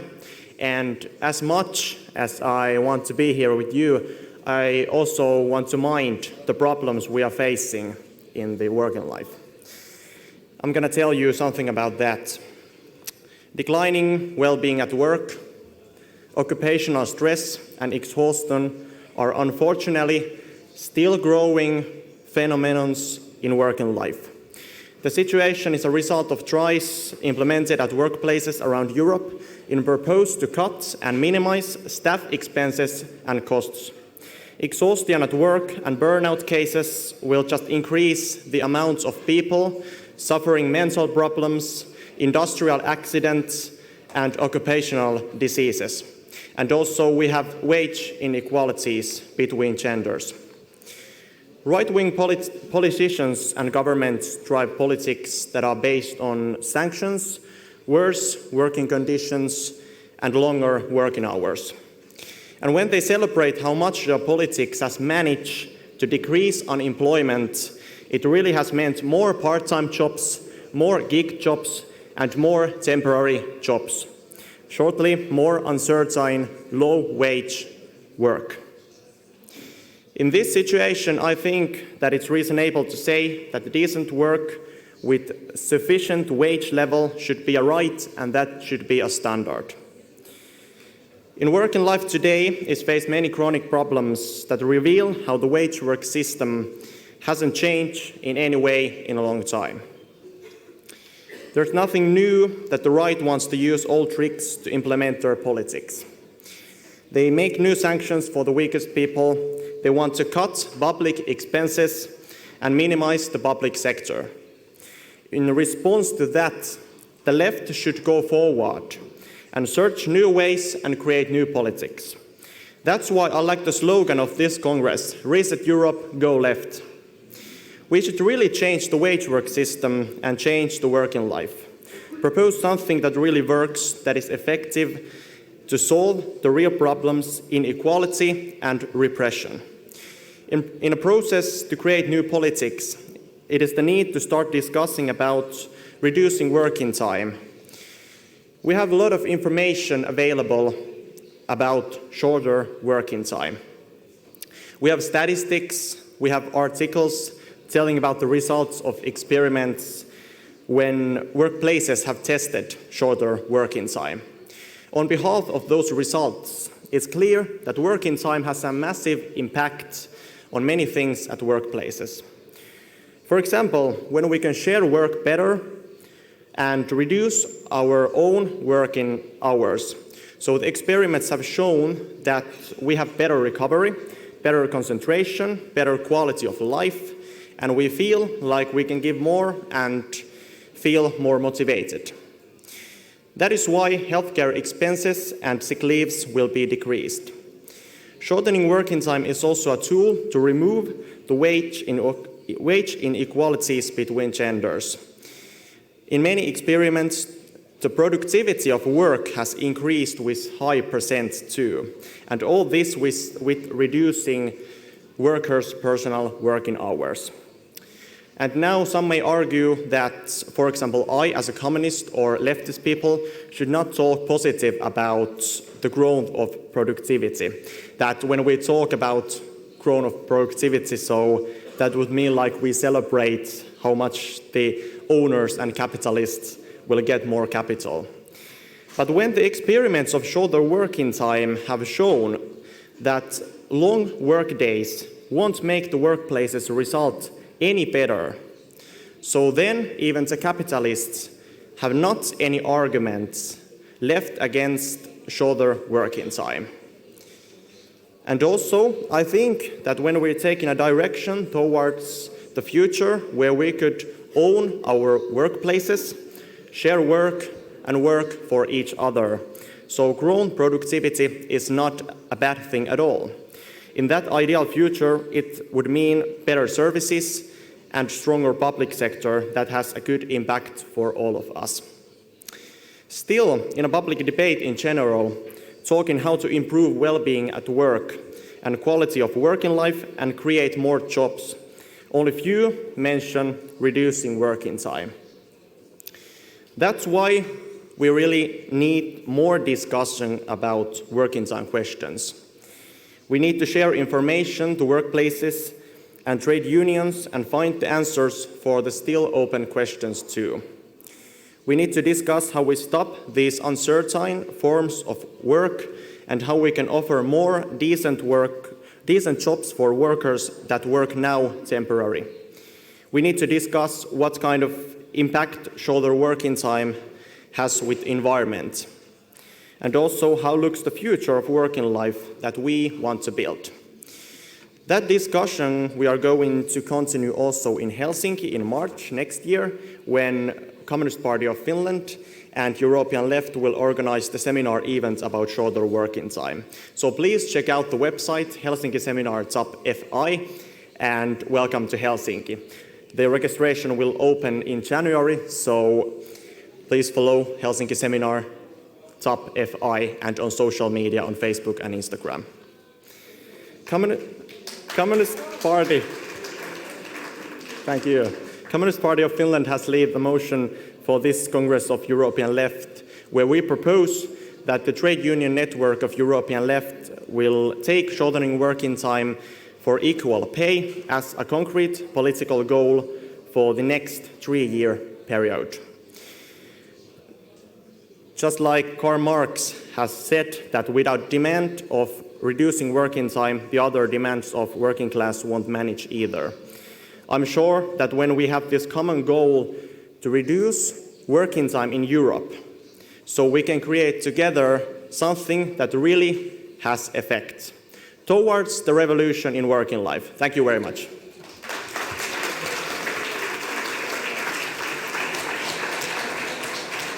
Thank you, kiitos, Jiri.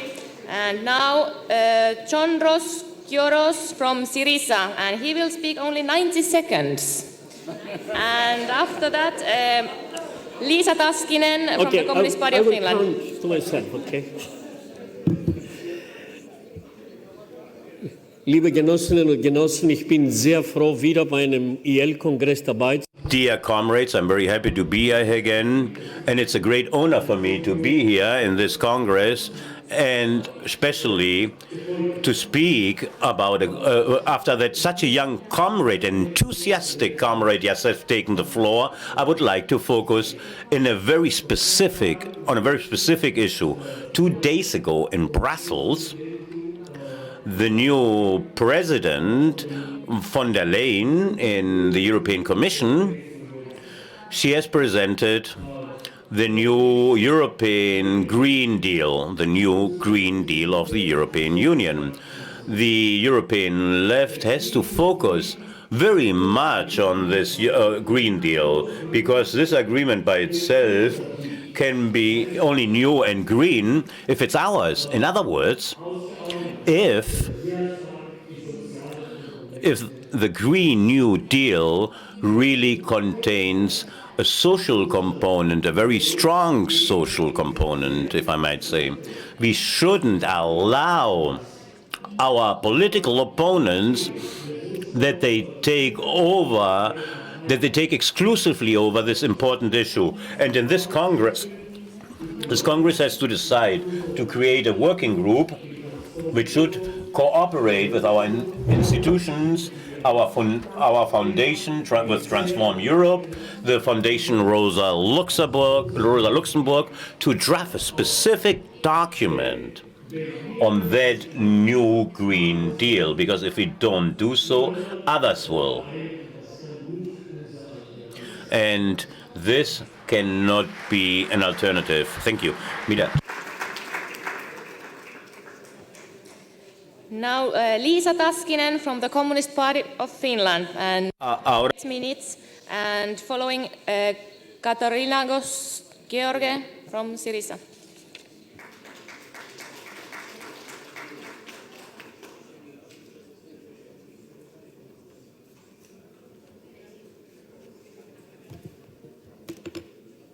Okay. Comrades, a brand new European Green Deal document is now available. It gives us a lot to study. There is a lot of good information, but it's a program to repair capitalism. It leaves many questions untouched, like peace, militarization as main. An implementation of this Green Deal will lead to conflicts with the multinational financial capital. And we, the European left, must be prepared to face that conflict. We must study, we must understand how to organize production in a sustainable and fair way. We must be prepared to be leaders of that process. We must have a very clear vision of that process. New laws and directives like this deal is not our way, our roadmap. Masses of working class people, youth, all progressive forces will do it, will change the world. Therefore, the Communist Party of Finland has brought to this meeting a motion called Ending Climate Crisis, which is here on the paper. And I'll read a little bit from it. Like grassroots movements and young people all over the world are highly alert with the problems that capitalism is generating, and they are not only waiting for answers from governments, parliaments, parties and the establishment. They are demanding actions, not just more promises. And we as parties of the left should have the clear answer for the next generation. And they want to know what could be the system that allows to solve the basic problems of exploitation of nature, climate change, poverty, and they are ready to fight for it, for our common future. And let's create that path to progress, and to do it, we propose that the working group of European left should organize a series of international and local debates about limits of the capitalist system and the way out of this crisis towards more socialist models. And materials of these debates should be then collected together and presented as a roadmap to a sustainable and just use of nature resources, which is also a key to solution for climate crisis.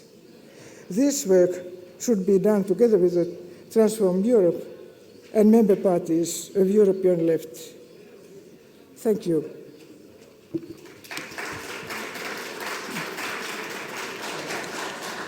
Thank you, kiitos.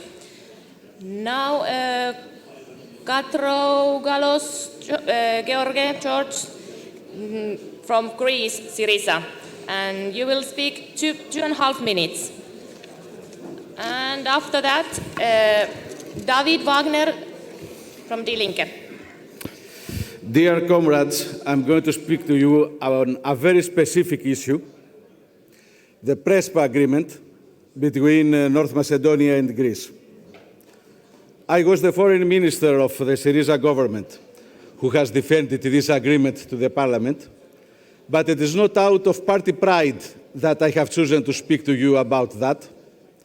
I consider that it could be a blueprint for the resolution of similar conflicts in an area which has always been the powder keg of Europe.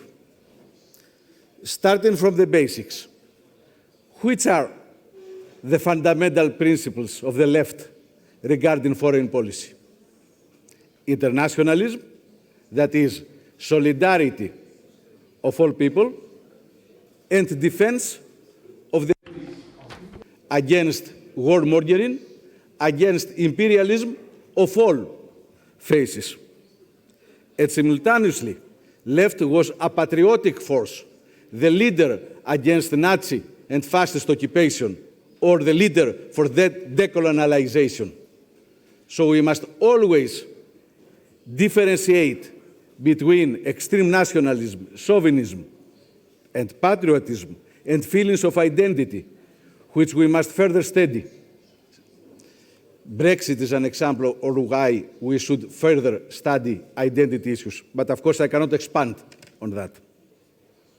The name issue must seem very trivial to you. It could be easily resolved in the 1990s. It was not, with full responsibility of the forces of the right in both countries. And after that, it has become a vehicle of irredentism, of bringing into force feelings of identity harming one each other. It has poisoned the public opinion in both countries. When we came in power, we decided to resolve it. Alexis Tsipras knew that he would receive important political cost at the elections, but he has chosen to act as a statesman and as a leader of the left, with full respect of the interests, but also the sensitivities of North Macedonia. Amending. We have resolved it, and it was not important just for the two countries. It sent a message that conflicts can be resolved through dialogue and diplomacy. And I think it is a lesson we must follow in other conflicts in the area, and not just in the Balkans. Thank you.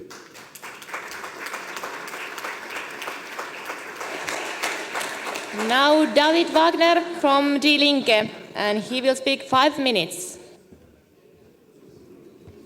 Merci beaucoup, chers amis.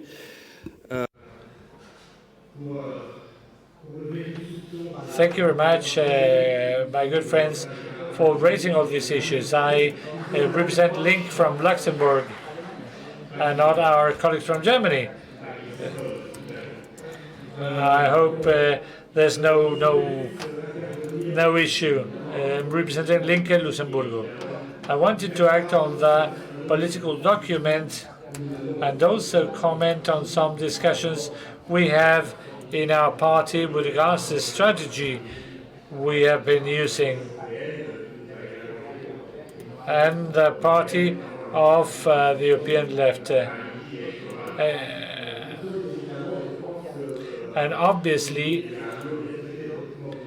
we've got to say it, the honesty, that the political document is honest enough to say that we're in a crisis. And the main problem we had, especially myself being a candidate to this election, when we launched the slogan, "Let's change Europe, let's change the fight," they would also always say, yeah, but how? But when we are dealing with that, it is wonderful talking about a social, economic, ecologic Europe. The way ahead is not that clear. And of course, this is one of the instruments of capital in order to influence the discussions. Our Greek colleagues had important difficulties with this instrument. But if we refer to the elections in the UK, despite of very correct political program launched by Jeremy Corbyn, I would have loved him to be chosen, but we have also lost once again, especially in the workers' district, where the lack of trust towards Europe is the greatest. Many questions should be made. So we know how to describe what capitalism does, and we can even propose all this. There are several different proposals which are adequate, but it is not the first time that this happens. It's a fundamental problem.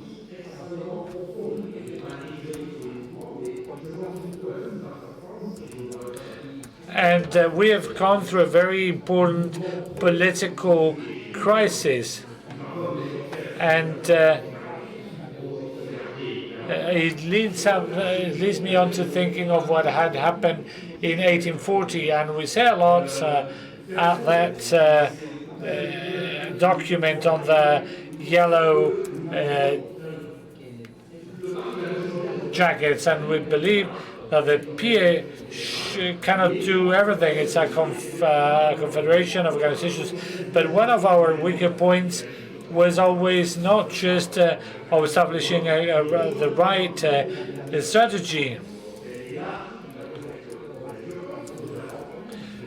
And we had problems with regards to the facing of challenges also without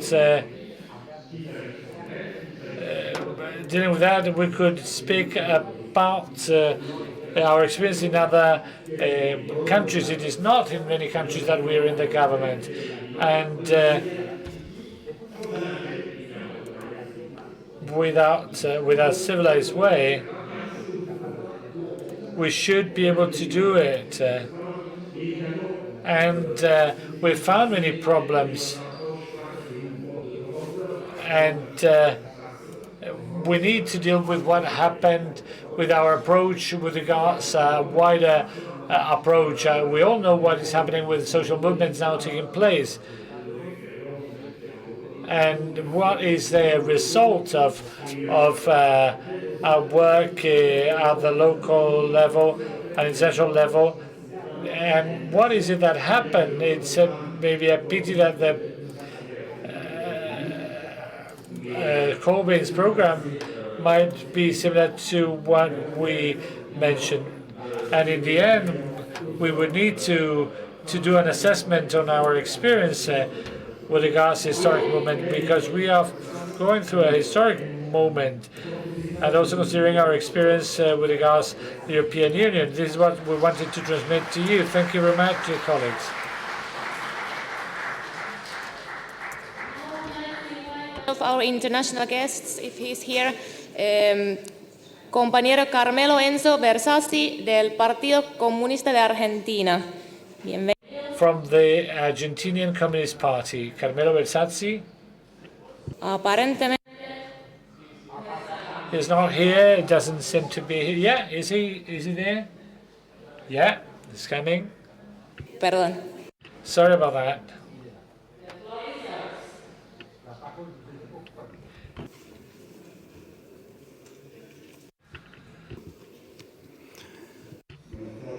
Good afternoon to you all, ladies and gentlemen. I'm going to be very brief, because otherwise I would have to tell you how the whole process took place in Argentina, and I cannot describe for you 10 days in 5 minutes. Above all, I would like to thank the authorities and organizers of the European left-wing party for this opportunity to share this historic monument we're going through in Argentina with the taken office of our new president. This happiness we're enjoying right now, I would like to offer it to you as a good omen for this conference. This march that we took 2 days ago for national liberation and social and against a cannibalistic and genocidal neocapitalism which has affected us, means that there's a lot of work for us to do. If I can tell you what the president has just found, is, for example, there's no electricity, no water supply. All supplies had been cut in order to welcome the new governor of the province of Buenos Aires, and Alberto Fernandez had to go to sleep outside the presidential palace because there was nothing there, and it is summer in Argentina now. So, well, details like that, you know, they started a month ago with all channels of propaganda, and they are increasing in terms of the number of attacks against the president. It's just 2 days he's been in office. So there's people who act very fast.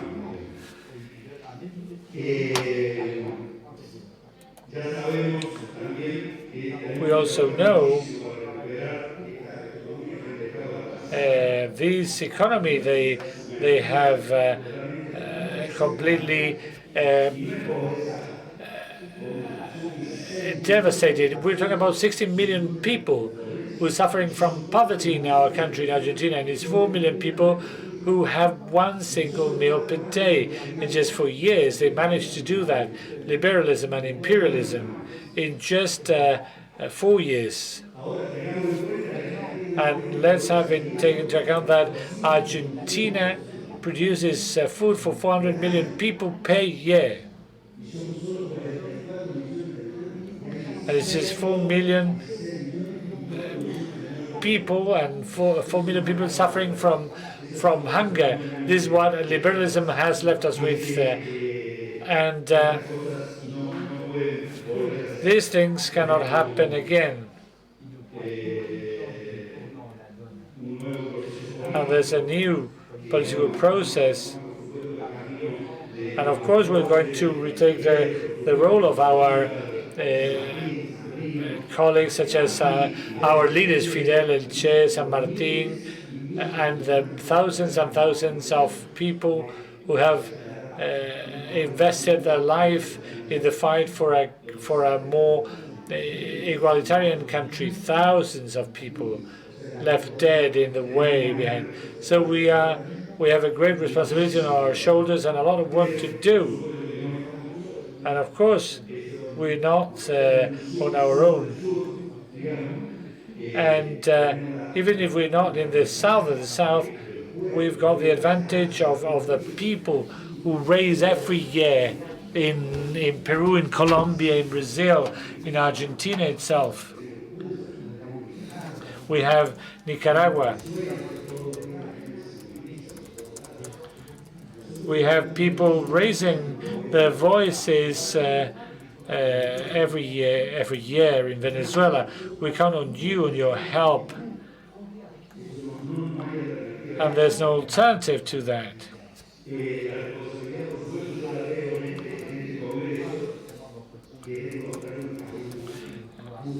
And we've got the responsibility of looking for a fair way ahead. That's why we won the election in Argentina. Even if we are not, if we haven't got the unity of a stone, of course you've got to grow in a block of alliances. But from the time being, we can tell you that everything is running fine. The first few measures are completely opposed to capitalism.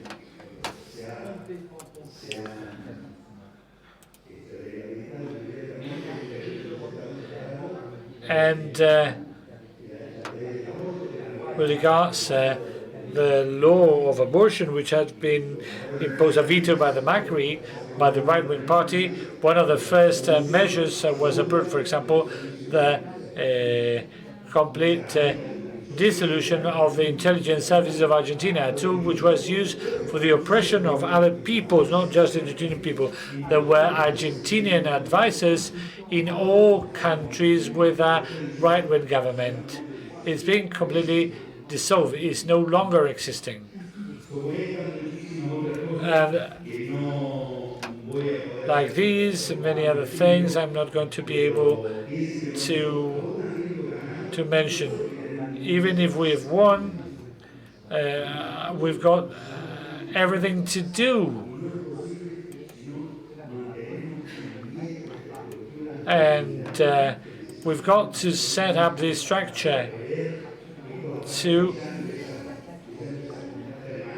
and all channels and TVs of the international corporations controlling those channels are attacking the government, and it's just been for 2 days in office. So imagine the work we've got ahead.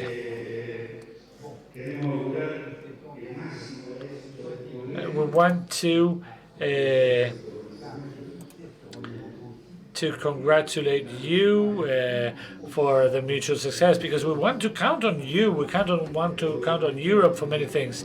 And from now ahead, you can count on us, of course.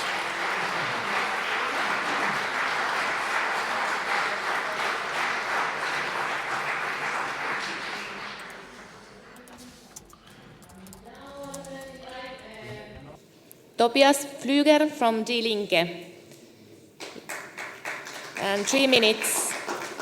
And after that, Hélène Bidard from France. Thank you. I will speak in German.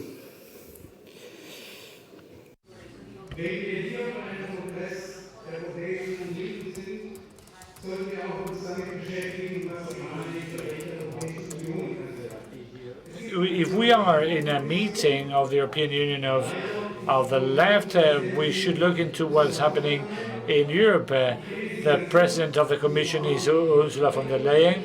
I know her very well. She was a Minister of Defense for the Federal Republic, and that's why she was sent to the European Union, because she left a complete disaster of her office, because she paddled in a host of advisors, what do you do with these people creating problems in Germany? You send them to the European Union and you vote them so they become president of the Commission. They want to apologize for that lady having taken office there.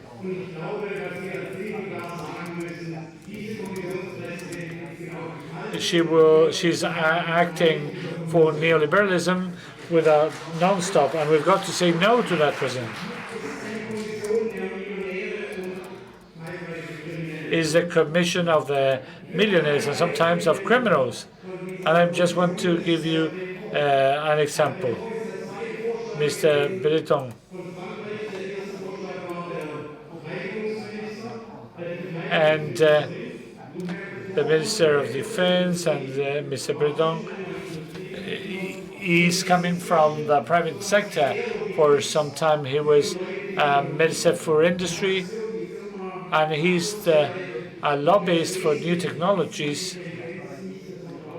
and he worked for the Arthur's company, which is the phase of artificial intelligence in the field of military industry. And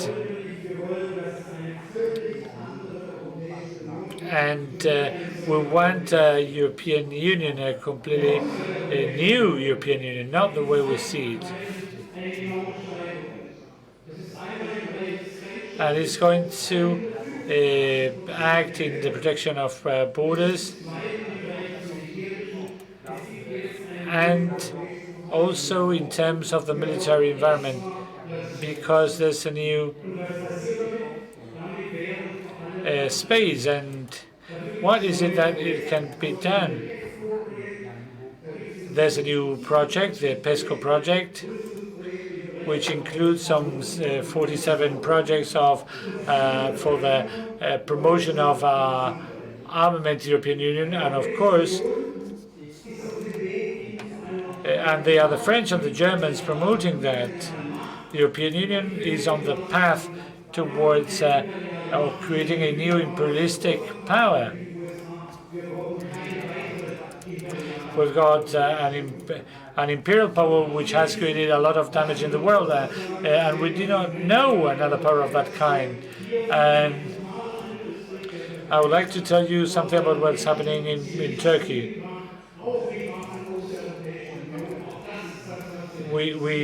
We see that civilians are being killed with European Union weapons. We criticize it altogether. And when we speak about the 2020, and at the European level, we've got to fight against that militarization.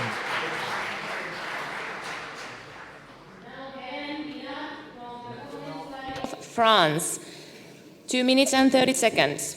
And after that, Hilde Grammel. En tant qu'élue aux droits des femmes à Paris,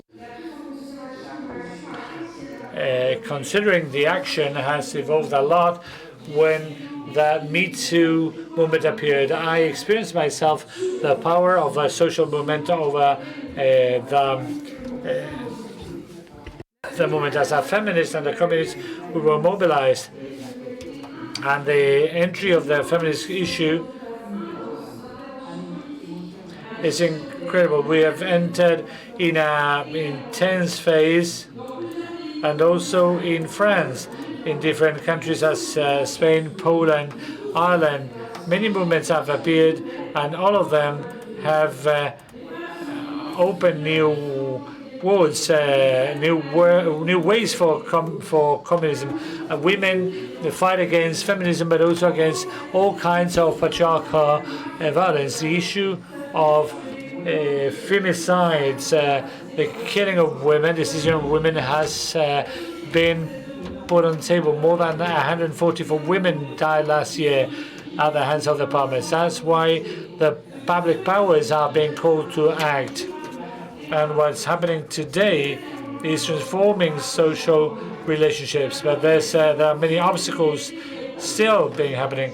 For example, the strengthening of inequalities because of policies. And we have many problems and the dysfunctioning of political services. I'm not talking about the reform of the pensions. The women would be the first victims, but the impossibility to respect the equality.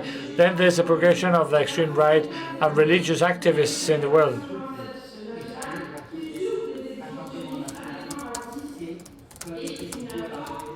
The National Assembly is only acting against, for example, Muslim women. And we cannot accept that. culture du viol. Le Parti communiste et ses élus, nous œuvrons pour l'éducation et je vous ai ramené par exemple cette... And I've brought to you this tool which translates into 6 languages for an education in languages in inequality. And despite progress, this is being underestimated by parties, trade unions. The issue of men and women equality also at the core of our organizations, because within FRACA, that these inequalities are being also highlighted.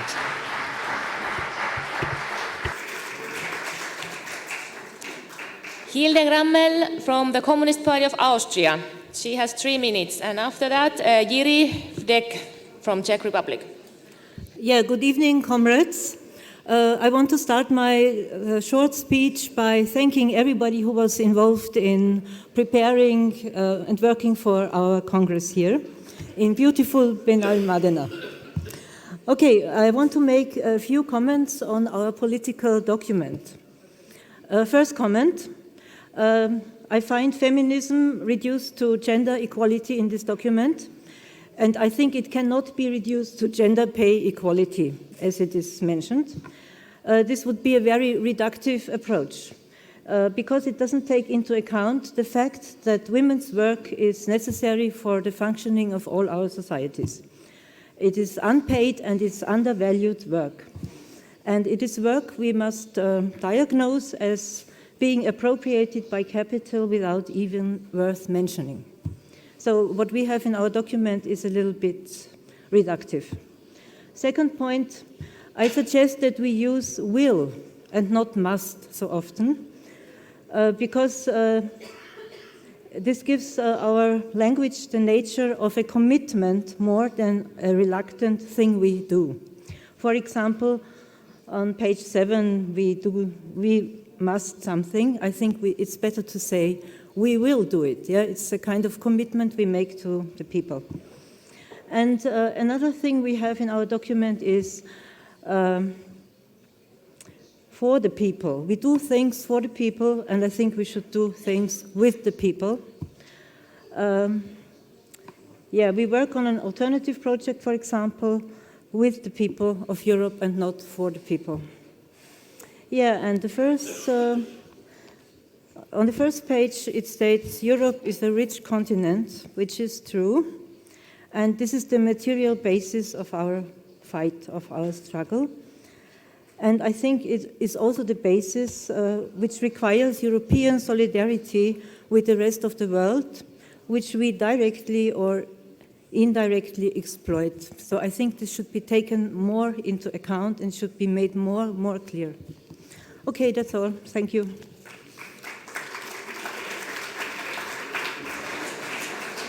Now Jiří Vdek from the Party of Democratic Socialism of Czech Republic. 8 minutes. Thank you. Thank also the organizers for a meeting. And actually, what I would like to speak about is a problem or question of consensus. Today and yesterday we have heard this word many, many times, and I was thinking it's worth of touching it in more general terms. Actually, I expected to do it in part of introduction to statute voting, but I would even, let's say, not save these minutes to our party, because I think today there is again a motion meeting. There could be other meetings in this evening, and in all of these meetings it's very important to properly understand what actually are these principles of consensus which are laid deeply down in our statutes and in our philosophy of our party. This is no accidental thing.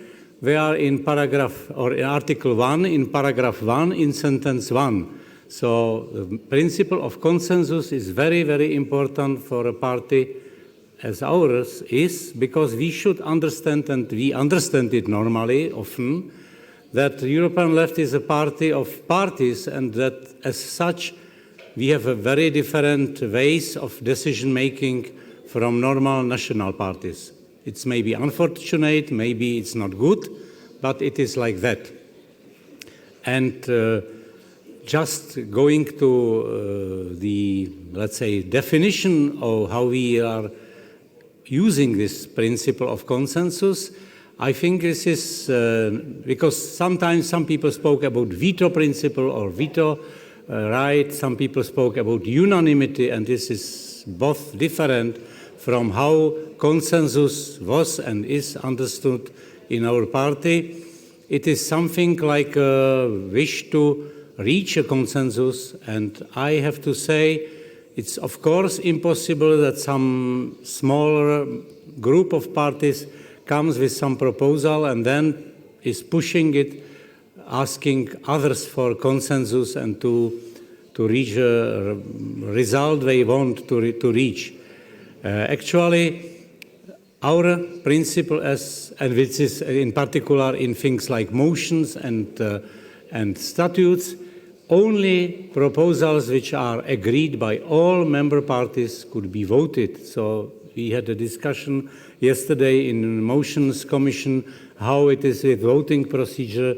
Maybe many people are first time in our Congress. Many people don't know how our usual practice is. So I consider it important to say it both for a voting procedure, but also for a procedure and for a time which is awaiting us in discussion in different commissions or working groups.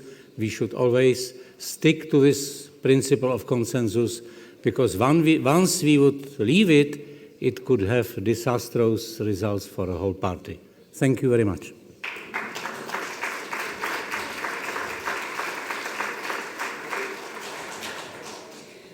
Thank you. And this debate will continue tomorrow, and all of you who couldn't speak today, you will be able to speak tomorrow.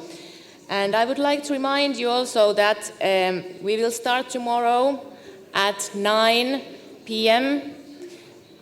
punctually, no la hora española. Y bueno, Not the Spanish time. ustedes que no pudieran hablar hoy, All those of you who could not have the opportunity to speak today will be able to speak tomorrow. We'll go on with discussions tomorrow. close this session with the following speech of the President of European Left, Gregor Gysi.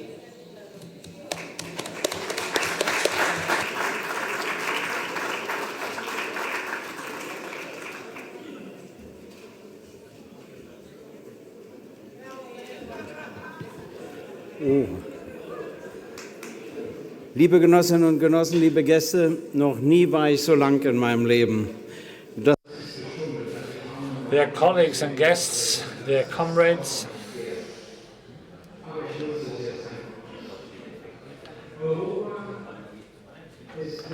I wanted to tell you the following. Europe is bigger than the European Union, goes beyond the European Union, even in terms of the territory.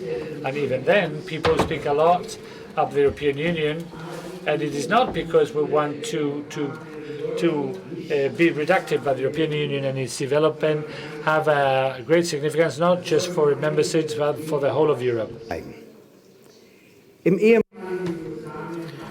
the old Yugoslavia, Tatsächlich gibt es dort in the old Yugoslavia, there's still in Kosovo, there's a presence of the K4 of the United Nations, and we still have the European mission as well, the EUREX.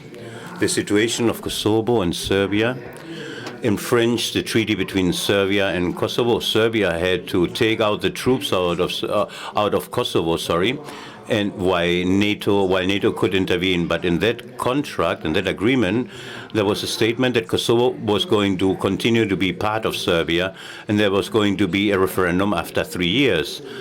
After the Serbians withdrew their troops, NATO decided to infringe the treaty, and they separated Kosovo simply from Serbia, and there was no referendum. Besides that, the separation was done without the approval from the state which the separatists of Catalonia are using as well. There's still missions, military missions of the European Union in other countries, in third-party countries, like in Africa right now, with the missions in Mali. The Ukrainian case, here we see how a responsible policy of the European Union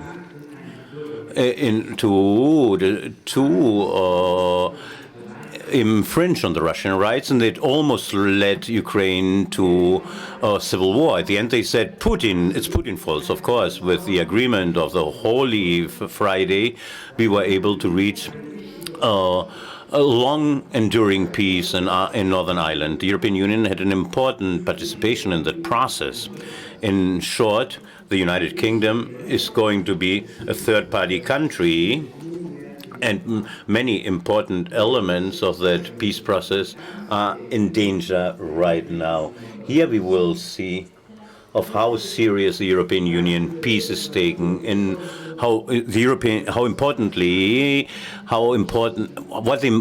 we see the importance of that the European Union gives to the peace in North Ireland. The European Union has to create a constructive cooperation with the largest state in Europe, which is Russia. It's easier said than done. When we see the differences between the nations of the European Union, there we see there are very different positions within the bosom of the European Union. We are in a very strange situation, which consists in which, on one hand, they say we have a common European foreign policy, and at the same time, we don't. The different member states act. They don't act in a unified way, and that you can see clearly in the actions of the European Union looking and facing the aggression of Turkey in Syria. And this looks already like an ethnic cleansing. In that context, we have the hope that the European Union could at least show some reaction against Turkey. To give you an example, they could face an arms embargo on them, but the European Union didn't reach a common position, and that is a bankruptcy, a moral bankruptcy of the European Union, and as a consequence, NATO had suffered many problems as well. The units of the Kurdish defense were the most important allies of the United States in their fight against the Islamic State. And the United States has betrayed them, leaving them in the hands of Turkey. Due to the aggression of Turkey, it's supposed that more than 700 Islamists were able to escape. Others reach agreements with Turkey against the Kurds. Macron has carried out a diagnostic, and he said that he spoke about the brain death of NATO, while the German government, made up by social democrats and conservatives, make everything possible to safeguard NATO against the interests of their own population, and now there's an increase in arms spending and also in military spending. I'm not going to get. I'm not saying it because I'm nostalgic of the old times in NATO, but NATO was different in the past. The difference with the past situation is that the regulations and the basis of the system of the international relations that were created after World War II are not more stable since the end of the confrontation of the two different systems, but quite the opposite. They are falling apart. Those fundaments, they were based on, and here we are talking about international law and human rights. I'm talking about the CSCE, or which later turned into the OCDE. I'm talking about the Declaration of Human Rights by the General Assembly of the United Nations, social and civil pacts in the United Nations and in the European Union. Together with the Tribunal for Human Rights in the European Union, we have a solid base or a sound base to protect individual human rights. And part of that construction, it's not only part of the European Union, but also in dealing with the ex-states of the former Soviet Union. And here we're talking about international human rights. Nobody has the right to impose specific rules that will lead to the reduction of rights, because this weakens international human rights. And the separation of Crimea from Ukraine was against international law. But one has to say that in this separation we have to find a peaceful solution. It is stated there has to be a safe and secure state of Israel, but there's also time that there should be a safe and secure state in Palestine within the borders of 1967. This is also our fight. In 1989, 1990, we asked, at least for those that are not the youngest among us, we saw a historic fracture in the short 20th century, as Eric Hobsbawm called the time between the start of World War I and the final and the end of socialism or communism in certain states, finished the dream. At the time, it seemed possible that these two opposed systems could cooperate to solve the most important problems of the time: wars, poverty, the destruction of the environment. We have lost that hope. During the time in which both systems were working, the United States would have never withdrawn from an agreement to avoid nuclear development of Iran. That agreement that they reached with the United States, Germany, France, England, and they would have never withdrawn from it in the past. The same as what happened with the Paris Accord on climate change, or the IMF treaty to reduce medium-range nuclear missiles. These three withdrawals were due to the actions of the United States, and they don't feel themselves forced to maintain the treaty signed. The same thing is in the fight of poverty and hunger. There are efforts from the United Nations, and there's a treaty and the obligation to spend 0.7 of GDP to help developing countries. It has never been reached anywhere. As a matter of fact, the wars against poverty,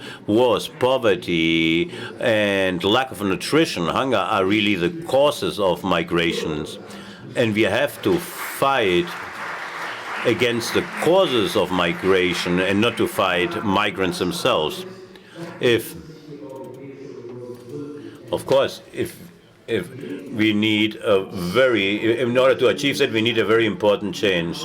The European left has to advocate for European Union, which should not be aggressive with other countries. They should be cooperative. They have to fight against an European army and against militarization. In all Europe and outside of its borders, neoliberal capitalism has imposed itself. They provide a lot of will to guarantee the free movement of capital, and we have seen that in Germany and other ones. And now the French, they confront the same problem. I have to admit that there's something that I really admire very much about the French, which is a culture of protest, and we Germans, we could learn a lot from the French. I hope that this protest movement is able to avoid that pension reform. The policies of the European Union under the German leadership against the South is unacceptable. In Greece's case, it seemed, the European institution considered an additional harsh and radical measure since a leftist party was governing there, our comrades from Syriza. But that government found itself alone in the European Union, which we should never forget when we look back. What we need is a European Union which should impose limits to the markets, that should allow the construction of societies, social societies.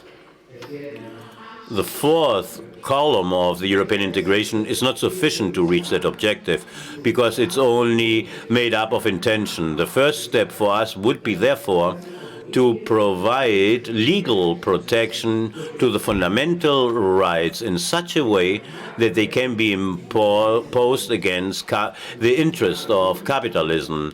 We have to impose limits on mercantilization, and social fundamental rights have to be one of those limits, one of the axes of those limits.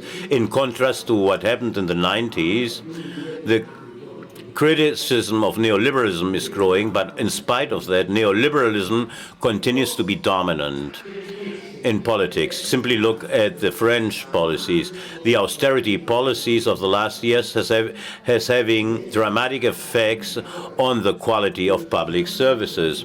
The reduction or the tax reductions leads to privatization of entire sectors of the economy, which in the past were part of the state, and there are such different fields, such education, healthcare, water, energy, mobility, communication, and they are now subjected to the rules of the market.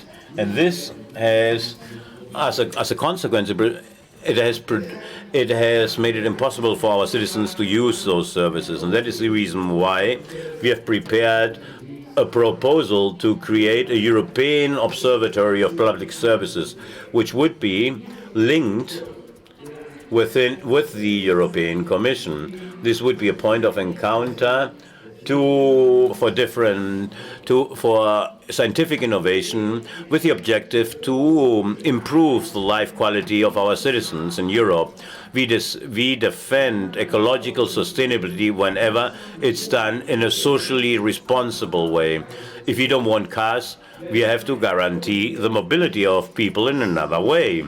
If one closes a coal mine, politically, is responsible that all the people that work there have the opportunity to have a different job and paid in the same way, with the same wages. If we implement ecological conditions, and combined with the social aspect, we will have success. Currently, right now, the most important question is the climate question. The youth is striking on international way because their future is in danger. I will tell you a secret, but unfortunately it's in all the newspapers. I'm 71 years old, and that is the reason why I believe that climate change, I will have to suffer climate change until my death. But the children, the youngsters, which are still have decades in front of them, they don't have to suffer it. And that is the reason why this is a generational conflict. I think it's great that the youngsters are rebelling. It was about time. And it's great that they demand from the elderly to draft policies for the future. And I'm happy that Greta Thunberg has been designed as the person of the year. Of course, she's a little bit strange, but if she was the same as the common mortals, she wouldn't reach anything extraordinary. That's the reason why she has to be a little bit strange, because if not, she wouldn't do anything extraordinary. And she's been able to achieve something that nobody has achieved before her is that Trump had to listen to her during 20 minutes and enjoyed every single minute of the face that Trump showed. The European Union is in crisis.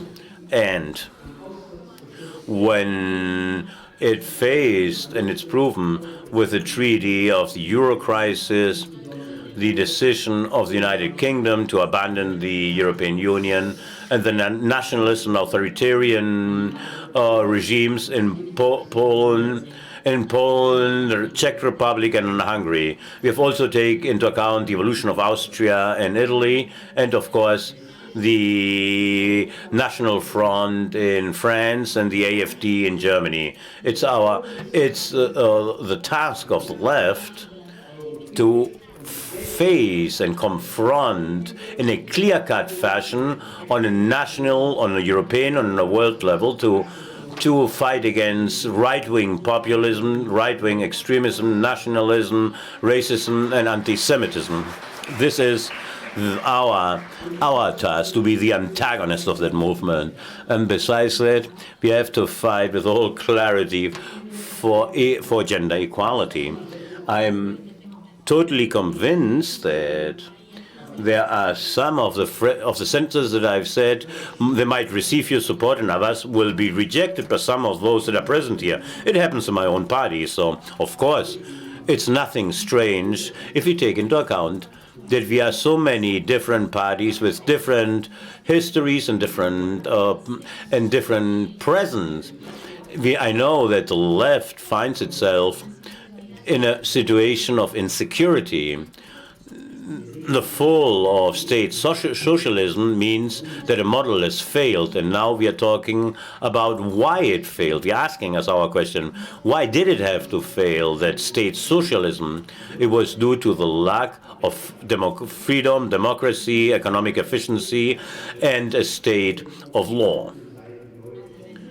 And once this has failed, now the dark side is underlined more. The system of the Stalin gulags, and also in post-Stalinism, the Berlin Wall, and the way how they crushed the Prague uprising. And if you look in China, Maoism is different from Stalinism, but it's not much more attractive.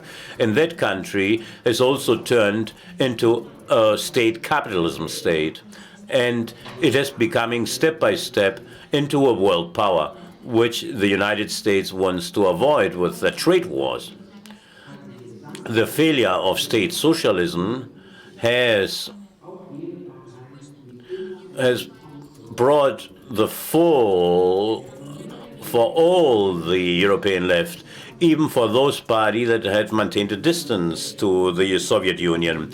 Neoliberalism that I have mentioned as a new form or way of capitalism has not only left its mark in our economy, but also as an ideology, and also its impact on human psychology. And this doesn't make the work and the task of the left easier to be able to achieve, to defend social alternatives to capitalism. All that not only has weakened large communist parties like the French or the Italian Communist Party, but also social democratic parties in many countries. In other words, the left in its broadest sense of the word. If the left does not turn into if they don't become more capable of acting, more convincing, it will leave an open road to an authoritarian and radical right. And this would mean a failure of democracy. Democracy also has a future if it's social. And that can only exist with our participation. Nobody can state today what is the most correct political action. Well, with the exception of the task to avoid the most important mistakes or errors. And precisely due to that, as the left in Europe, we have to be able to work with our differences. We have to show more interest each for each other instead of judging each other. Because in Europe, if we want to be able to have a better development, and in order to do so, we need a constructive cooperation. And if we are only against the European Union or the policy of the European Union without offering alternatives, then we would be abandoning our role as a transforming force in Europe. If we really want to be able to achieve something, we have to turn into a real party which should act in a decisive fashion and in a speedy fashion. And this is what I desire for us. In the last 3 years, in which I've been the president of the European left, there have been positive and negative developments. The most positive one was probably that I'm not going to present myself as a candidate to the presidency again. But in any case, we are going to start now with the negative facts. With the exception of some cases, our electoral results have not been very positive. We are not really a party which has an influence in the policies of peace and social development in Europe. Our appearance in the media has been insufficient. Something positive is that we have new members, new observers, and new partners. The France Insoumise, however, has abandoned us. And in last place, I would like to point out that the payment of the quotas of our parties has been, well, not very much disciplined. There's been payment with delay, and not everybody has paid what he's due. That means in European Parliament we had to pay money because there's a certain proportion part of our income that we have to pay that we have to pay with our income. And now I go to the positive parts: our structures, our working groups, our relationships with the Social Forum of Sao Paulo have improved or have worked in a better way than those of other parties. The Alternative Forum has been held in 3 occasions. It has been developed, but it has to be accepted by other progressive forces in Europe. In my conversations with Pope Francis, with Claude Juncker, with the President of the European Central Bank, Mario Draghi, with the President Martin Schulz of the European Parliament, and then Antonio Tajani afterwards, and with the presidents of other political groups within the European Parliament, I've been able to see that they are taking us seriously as an actor.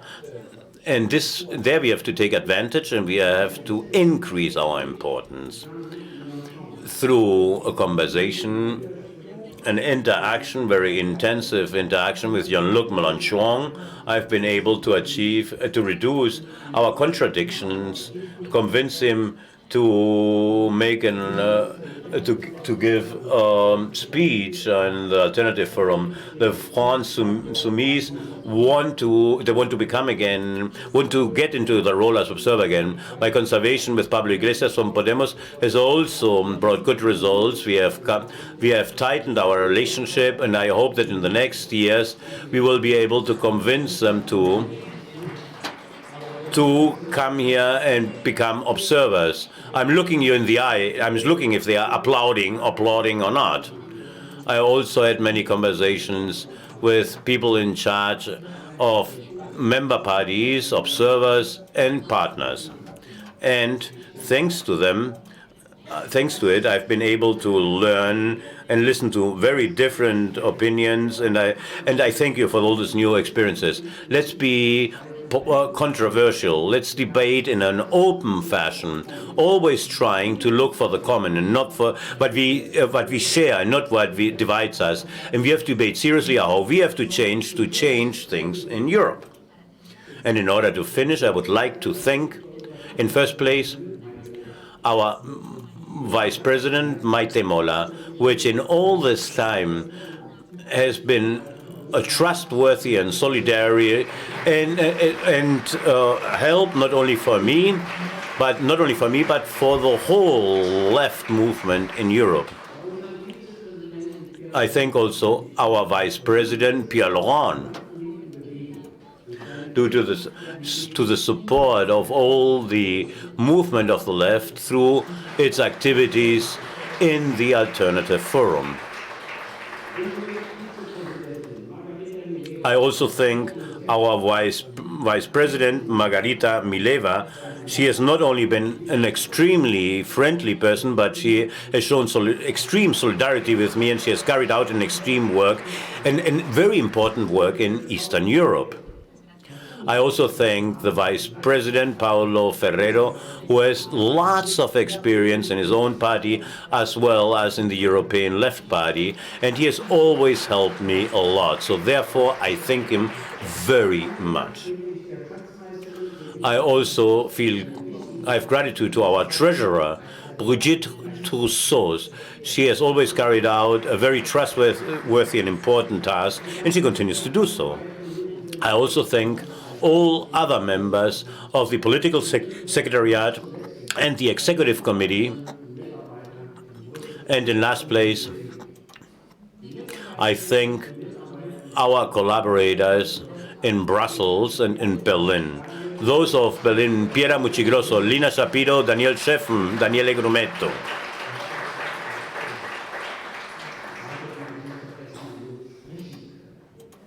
Well, please allow me to tell you why I thank them first. They have been and they are hard workers, very trustworthy, and they have supported us in our activities in an extraordinary fashion. Without them, nothing would have been possible, and we have to recognize their efforts. Our collaborators in Berlin, Al-Yassida, Sarah Rollo, and Oliver Schröder, have done a lot for the party and also for me. I have been able to call them also at night to ask them for something. In other words, I imposed working conditions that in other cases I fight against, and very decisively against those working conditions. Oliver Schröder has become my friend. And in last place, I would like to thank all of you, and my desire is that the left, that they develop in a positive, secure, and effective fashion in such a way that we are able to devote only 20% of our time to ourselves and 80% to work, to conduct our political work. We have to reach that objective. Our goals are peace, social justice, environmental sustainability, coupled to social responsibility, and to sum up, emancipation of all human beings. Thank you, and long live internationalism, and if we do so, we will win.